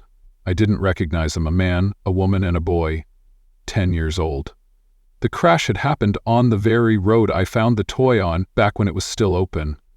According to the article, the car had veered off during a sharp curve and tumbled down the ravine. No survivors. Dad tapped the photo printed beside the article. It was grainy, but I could make it out. A red Volvo Amazon, crushed and half submerged in the creek below. He didn't say anything for a long time. Then finally, almost too softly to hear, "Sometimes things want to be found." We didn't talk much on the drive back. That night, I kept the car in my closet, wedged tightly between shoeboxes so it couldn't move. But around 2 a.m, I woke up to a sound. A soft thunk, like something tapping the wall. I sat up. My closet door was ajar. The toy car was on the floor, halfway across the room, facing the door. I didn't sleep after that. The next morning, I took it back to the road. I placed it exactly where I'd found it, hoping, maybe foolishly, that putting it back would fix whatever was wrong. But instead of staying still, it began to move again. This time faster, more purposeful. It rolled down the broken asphalt toward the curve where the road was now barricaded. I followed it. It didn't stop. It went under the broken guardrail, then over the edge, tumbling end over end down the embankment. I scrambled to the edge and peered down, half expecting to see it shattered against the rocks. But it wasn't. It was sitting upright, perfectly still, on a flat patch of dirt near the stream. Beside it was something else, something metallic, half buried in the soil. I climbed down, heart pounding. It was a license plate. Rusty, bent in the corner but still legible. The numbers matched the plate in the newspaper photo. It had belonged to the car in the crash. I reached out and picked it up. As soon as I did, a gust of wind blew so hard I stumbled backward. When I regained my footing, the toy car was gone. I searched for 30 minutes, maybe more, but it had vanished. I climbed back up, dazed, plate still in hand. Dad didn't ask where I'd been. When he saw what I was carrying, he just nodded once and took it from me. He wrapped it in an old rag and put it in a drawer I'd never seen him use before. Then, he locked it. We never spoke of it again. Years passed. I grew up, moved out, built a life of my own far from RA. Dad passed away in 2018, and I returned to settle his affairs. The house was just as I remembered, frozen in time. While sorting through his things, I found the drawer again. Inside was the license plate, and next to it, the toy car. It hadn't aged a day. I held it in my hand, expecting it to move, or hum, or radiate some strange energy. But it didn't. It was just still, silent. Then I noticed a folded piece of paper underneath it. My dad's handwriting. Paro Frankistan. 1. If you ever find this again, bury it deep. I didn't ask questions. I did exactly as he said. I drove 10 kilometers outside of town, past the old ski trails, and dug until the earth turned from loam to clay. I placed the car and plate inside, covered them, and walked away without looking back. That was 7 years ago. I haven't seen the car since, but sometimes, late at night, I hear a faint sound from my garage, a soft click, click, like tiny wheels turning. And every time I do, I check the road behind the house, just in case.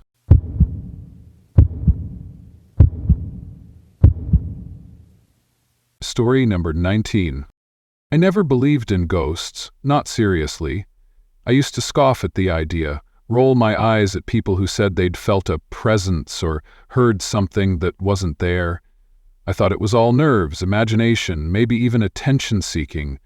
I was practical, a nurse, science-minded, evidence-based. That's who I was, until the silver bell.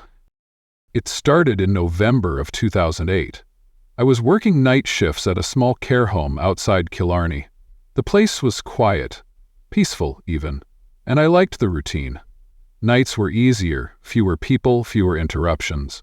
Just the low hum of machines, the occasional call bell, the shuffle of someone going to the toilet. I'd usually finish around 11:30 p.m., then take my usual route home through a narrow, forest-lined road about 15 minutes outside of town. Locals avoided it after dark, said it was odd or sun-settling, but I'd never had an issue. It was just a road, trees and silence. Nothing more. The first time I heard the bell, I'd just passed the little stone bridge, the one with the mossy railings and the sharp bend right after it. I was mid-yawn, driving slowly, when the sound drifted in from somewhere to my left. It was faint, but distinct. The gentle chime of a small bell. Not like a church bell or a cowbell, it was delicate, high-pitched, like something you'd find on a child's toy, or maybe tied to a pet's collar. I slowed the car and rolled down the window, half thinking there might be someone walking a dog, even though I knew how unlikely that was. There was nothing, just the stillness of the trees and the faint click of my engine cooling. I waited a few seconds, then kept driving. Didn't think much of it, really. Maybe some animal had triggered a motion sensor somewhere. Sound carried strangely on those roads. I went home, made toast, watched the late-night news, and forgot about it. The next night, the bell rang again. This time, I noticed the timing. It was exactly midnight. I had just checked my phone when the chime came, clear as ever, same spot just past the bridge. It only rang once. Just a single bright note hanging in the air, almost too perfect to be real. I didn't stop the car this time, I kept driving.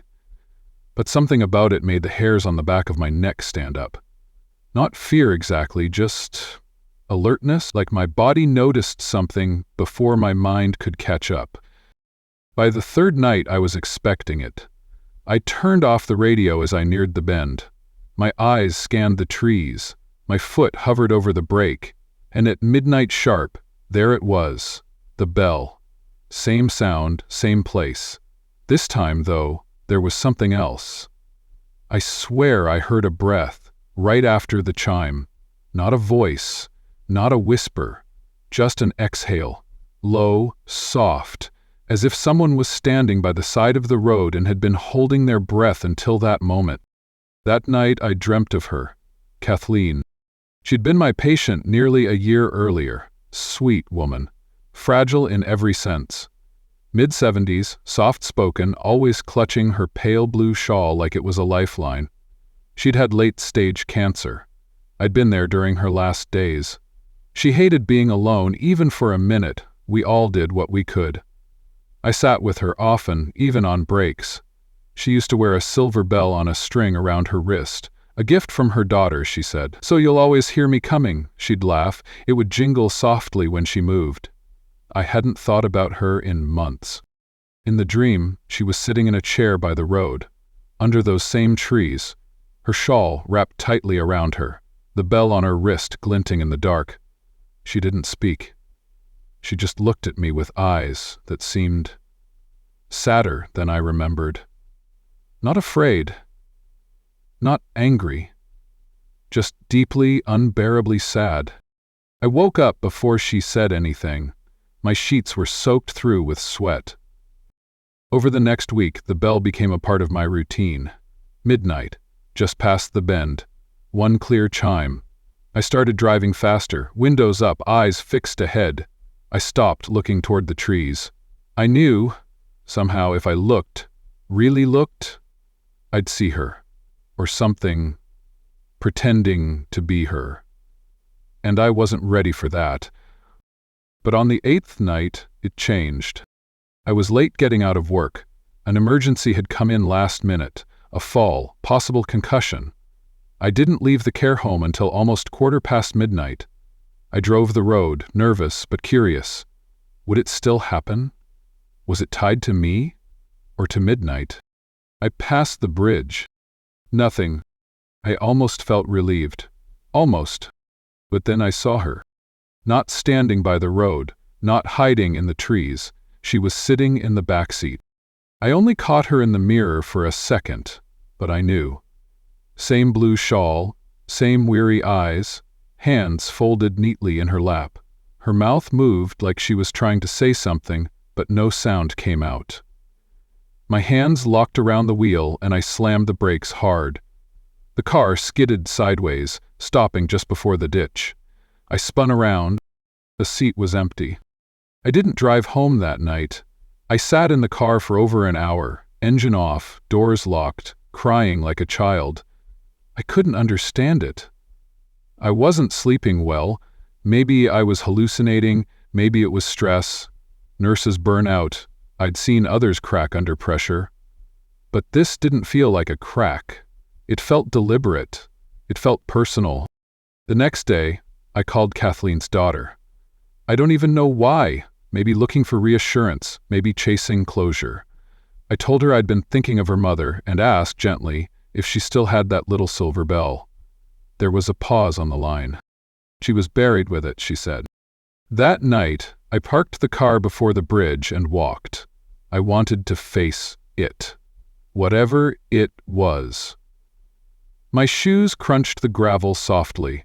No moon, no wind, just my own breath and the ticking of my cheap wristwatch. I stood at the bend, heart pounding, eyes wide. At midnight, the bell rang. This time, it didn't fade. It rang again, and again, slowly, methodically, like someone was moving toward me.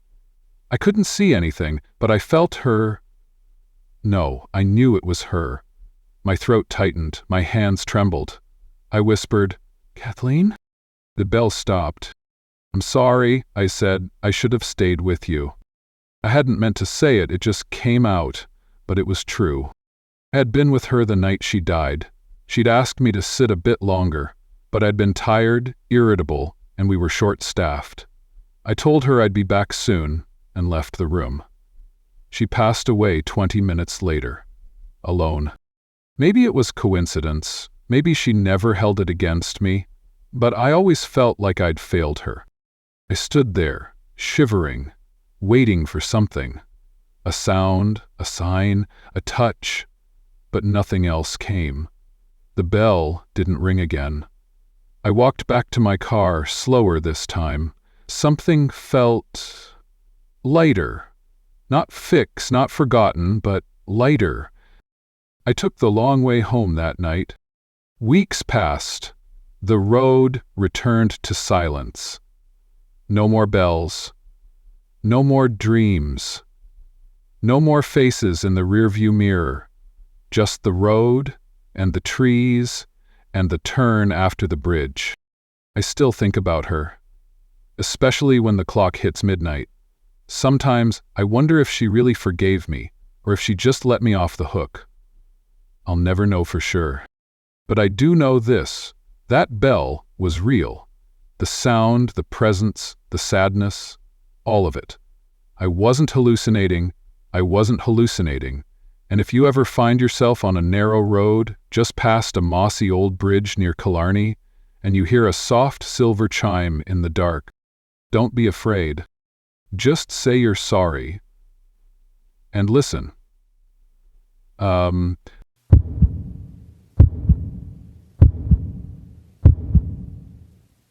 Story number 20. I've never told anyone this in full, not even the people who were with me. I think part of me was afraid that if I said it out loud, it would become more real. But it was real. And now, 10 years later, I think I need to say it. Maybe not for closure, because I don't think I'll ever have that, but to put it somewhere outside my head. It was August 2015, and 4 of us had gone hiking up near Banff. We weren't tourists. We all lived in Calgary at the time. Me, Riley, Sanvi, and Jamie. I'd met them through work and mutual friends. We'd done hikes before, nothing extreme, mostly weekend getaways. This one was supposed to be no different. Riley was the one who found the trail, said it was off the map, but not off the rails. That should have been the first red flag, but we were in that mid-20s mindset. If someone said something sounded sketchy but cool, it just made it more exciting. It was a quiet morning when we set off. We parked near a forest access road, packed light, and planned to do a 3-hour loop. The weather had been shifting lately, so we all carried waterproof jackets and extra snacks. I remember Jamie joking about bears, but none of us took it seriously. We had bear spray and knew the basic safety stuff. That wasn't what we needed to be afraid of. About 2 hours in, the trail started to feel wrong. Not dangerous, just unfamiliar. It wasn't on any official trail maps, which we'd known, but it also didn't seem to follow the usual logic of backcountry trails. It would bend in on itself, slope strangely downhill, only to go back up again, and the trees looked identical. That's the only way I can describe it. Not just similar, identical, like someone had copied and pasted the same patch of forest. But we kept going. No one wanted to be the first to say it out loud, but I could tell we were all starting to feel it, that creeping uncertainty that something was off. Zanvi was the one who finally spoke. She said, "Did we pass that fallen log before?" Riley said we hadn't. Jamie said we had. I stayed quiet. Then the rain came, fast, hard, loud. The kind of storm that drowns your own thoughts. We pulled our jackets on and picked up the pace, but visibility was poor. That's when Riley saw it. A side trail, just barely visible between 2 trees. It looked narrow but walkable, and more importantly, it sloped sharply down, which usually meant it led to lower ground or a service road. He called out over the rain, "Let's take that turnoff, it's a shortcut." We didn't debate it. We were soaked, tired, and anxious to get back to the car, so we followed. Here's the thing, I remember following Riley. I remember Jamie behind me and Sanvi just ahead. We turned. We definitely turned. But when the storm cleared, and it did just as suddenly as it began, we were back on the original trail. No side path, no fork prints behind us, just the same endless stretch of trees. We stood there, not saying anything at first. Then Jamie asked, "Where's the turnoff?" Zanvi looked confused. "We just took it. We turned left, didn't we?" I looked around. "We did," I said. "I saw all of you. We turned." Riley said nothing. He was looking at the ground, crouched down like he was studying something. Then he stood up slowly and said, "There are no footprints, at all. Not ours, not anyone's." And he was right. The mud was untouched. It didn't make sense. We'd been walking through it. It should have been riddled with boot prints, but it was smooth, natural, untouched. I wanted to rationalize it. Maybe the rain washed them out. Maybe we hadn't actually turned. Maybe we were just disoriented. I was clinging to anything that made sense. But then Jamie said something I'll never forget. What if we did turn, but the turn didn't take us anywhere? No one answered. We just started walking again, faster now, less talking. The hike back to the car should have taken 45 minutes, maybe an hour at most. It took us nearly 3. And during that time, we didn't see another soul. No hikers, no wildlife, not even a bird, just silence. And those damn identical trees. When we finally reached the car, we were relieved, but on edge. We were all acting normal, trying to laugh it off. I remember Jamie saying something like, "Well, that was weird," and Riley replying, "Let's not talk about it." And we didn't. Not for years. But here's where it got worse. That night, after we got home, I couldn't sleep. I kept having this memory, of turning off the trail again. Except in the dream, I was alone. No Riley, no Sanvi, no Jamie. Just me, turning down a narrow, muddy trail between 2 trees, and then walking and walking and walking until the path disappeared beneath my feet and there was only forest. I chalked it up to stress. Maybe I'd been more shaken than I realized. The next morning, I texted the group chat we'd made for the hike. Just something light. "Still think that shortcut was a good idea, Riley?" But he didn't reply. None of them did.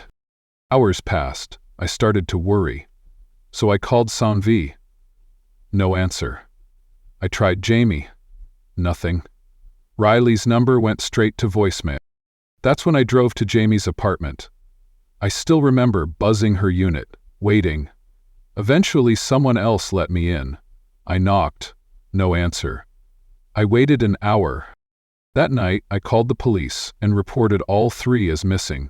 I told them we'd gone hiking, but I didn't mention the weird stuff. I just said we got separated and I hadn't heard from them since. The officer I spoke with was calm but skeptical. They said it hadn't been 48 hours yet. They said adults sometimes just need space.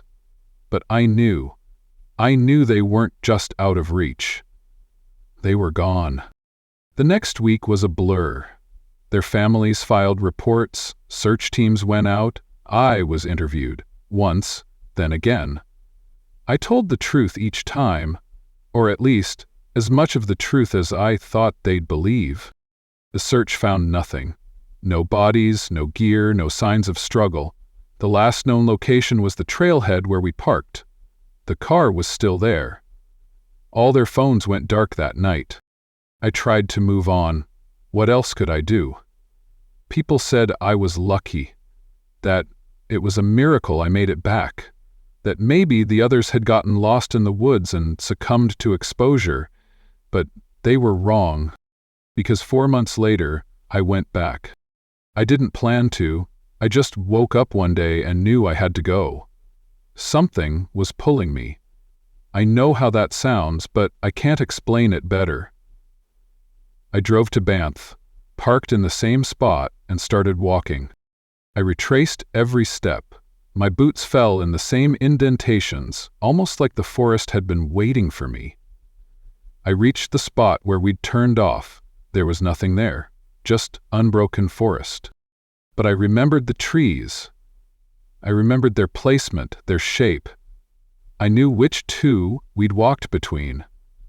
So, I walked between them again. And I saw the trail. Just for a moment. It shimmered, like heat on pavement. A narrow, muddy trail leading down into the trees. Then it vanished again, like a trick of the light. But I'd seen it. I didn't follow it. I didn't have the strength. But I knew, whatever had happened, whatever had taken them, it was still there. Still open. Waiting. I left Banff that day and never went back. I moved to Vancouver, changed my number, got a new job. I tried to forget, but sometimes I still dream of the forest, of that moment, standing at the edge of a trail that shouldn't exist, watching the world flicker like a faulty screen. And I wonder what would have happened if I had walked it alone that second time. Would I have found them? Or would I have disappeared too? I'll never know. But I do know this. We turned, all 4 of us, I remember it. We turned off the trail.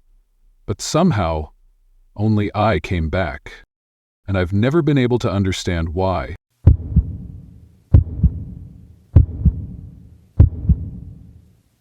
Story number 21. It's been 32 years since that morning, and I still hesitate every time I see a yellow bus. Even now, at 61, the memory pulls something tight in my chest, like a string stretched too far that might snap. I've never told anyone the full story. Not my husband, not my children, not even the local authorities when they came knocking back then.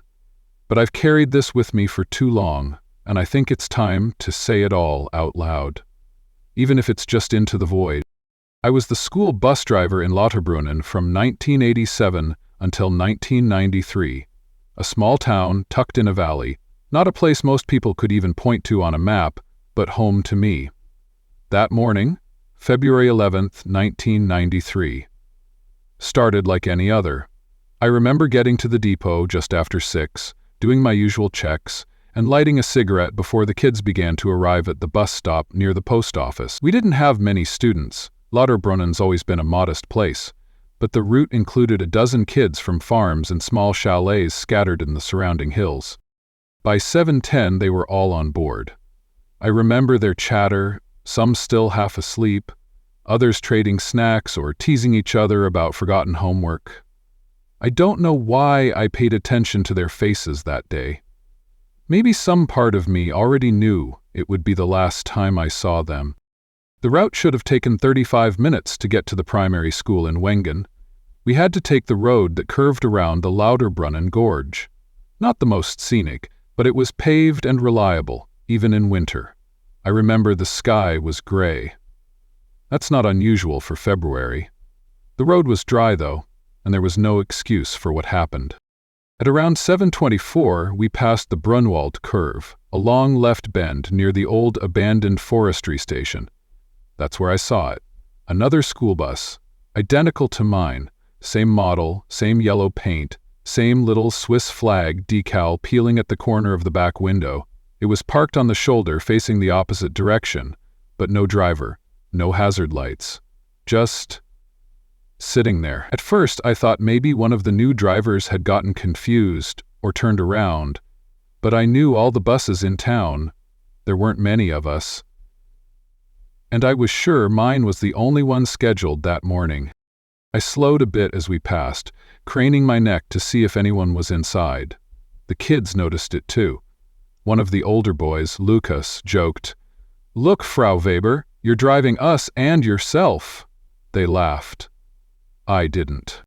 Just a few meters past the parked bus, my engine sputtered. It didn't die, but it hiccuped. The kind of stutter you feel in your spine when you've been driving long enough. I tapped the dash and pressed on the gas gently. It kept going, but the feeling in my gut shifted. Something was off. The air in the cabin felt heavier, the laughter faded, and in the mirror I saw all 12 kids suddenly quiet, eyes forward, as if they were waiting for something. We came up to the next bend just before the road dipped down into the gorge's lower pass, and then we weren't there anymore. I don't know how to explain it clearly. The road didn't turn, it just ended. Not in a wall or cliff. There was just nothing, no fog, no trees, no road. We were still driving, but the scenery outside the windows was blank, like smeared glass with no image behind it. I panicked, slammed the brakes, and turned around in my seat. The bus was empty.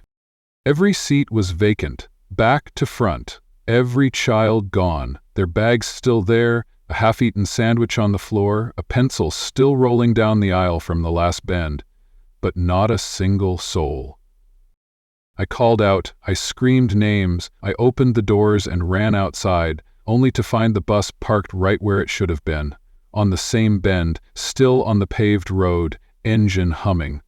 It was like I had blacked out. But the clock hadn't moved. It still said 7:27. I searched the surrounding area for hours. I walked up and down that stretch of road until my legs gave out.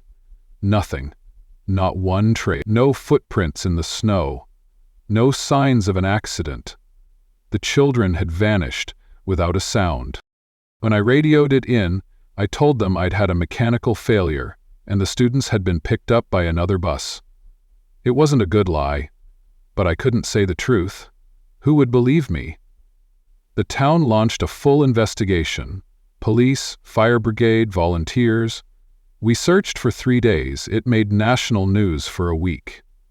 12 Tombaran children disappeared in transit. My bus was impounded. I was questioned daily, sometimes twice. I stuck to my story. The engine failed. I pulled over, and by the time I turned around, they were gone. But the questions kept coming. Why hadn't I radioed for help sooner? Why were there no witnesses? Why hadn't anyone seen the bus between the post office and the gorge? Eventually, the authorities called it a tragic unsolved disappearance. Some said I fell asleep at the wheel and caused an accident, hid the evidence, buried them somewhere. Others thought I was protecting someone. I was never charged, but the whispers followed me everywhere. I left town 4 months later. But that wasn't the end. In the months after, people began to leave Lauterbrunnen, quietly, without much fuss. At first I thought it was unrelated. Jobs, family, whatever. But by the end of 1993, nearly 50 families had moved out. Shops closed. The bakery I used to buy rolls from shut its doors in December. By 1995, the school only had 11 students. The population had dropped by a third. I returned once, in 2002, for my sister's funeral. The town felt wrong. Empty in a way that didn't match the numbers.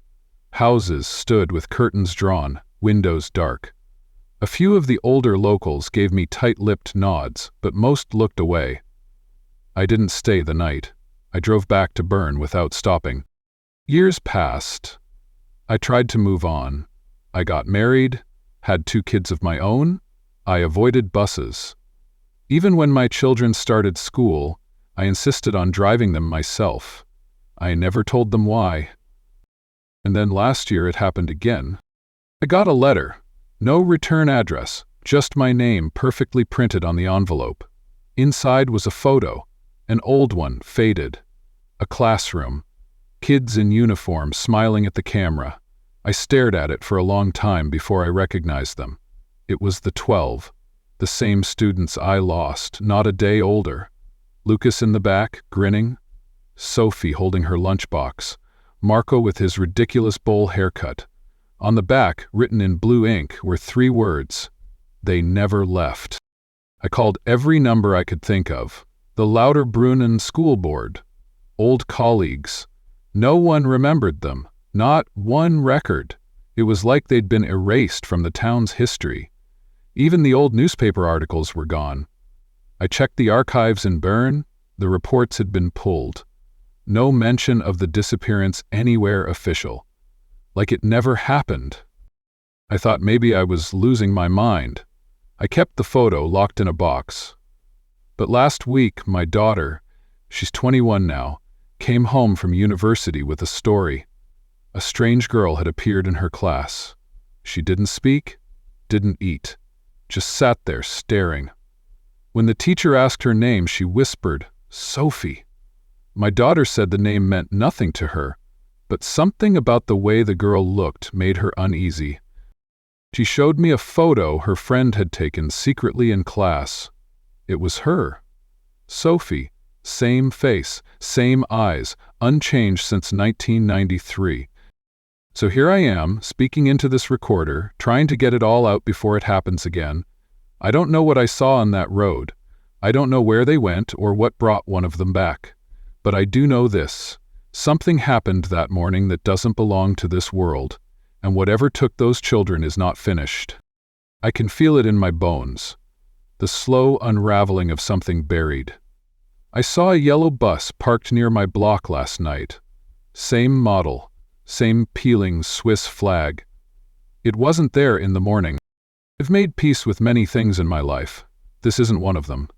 Maybe I'll wake up tomorrow and everything will be normal. Or maybe I'll step outside and disappear, just like they did. But if anyone ever finds this recording, remember, they never left.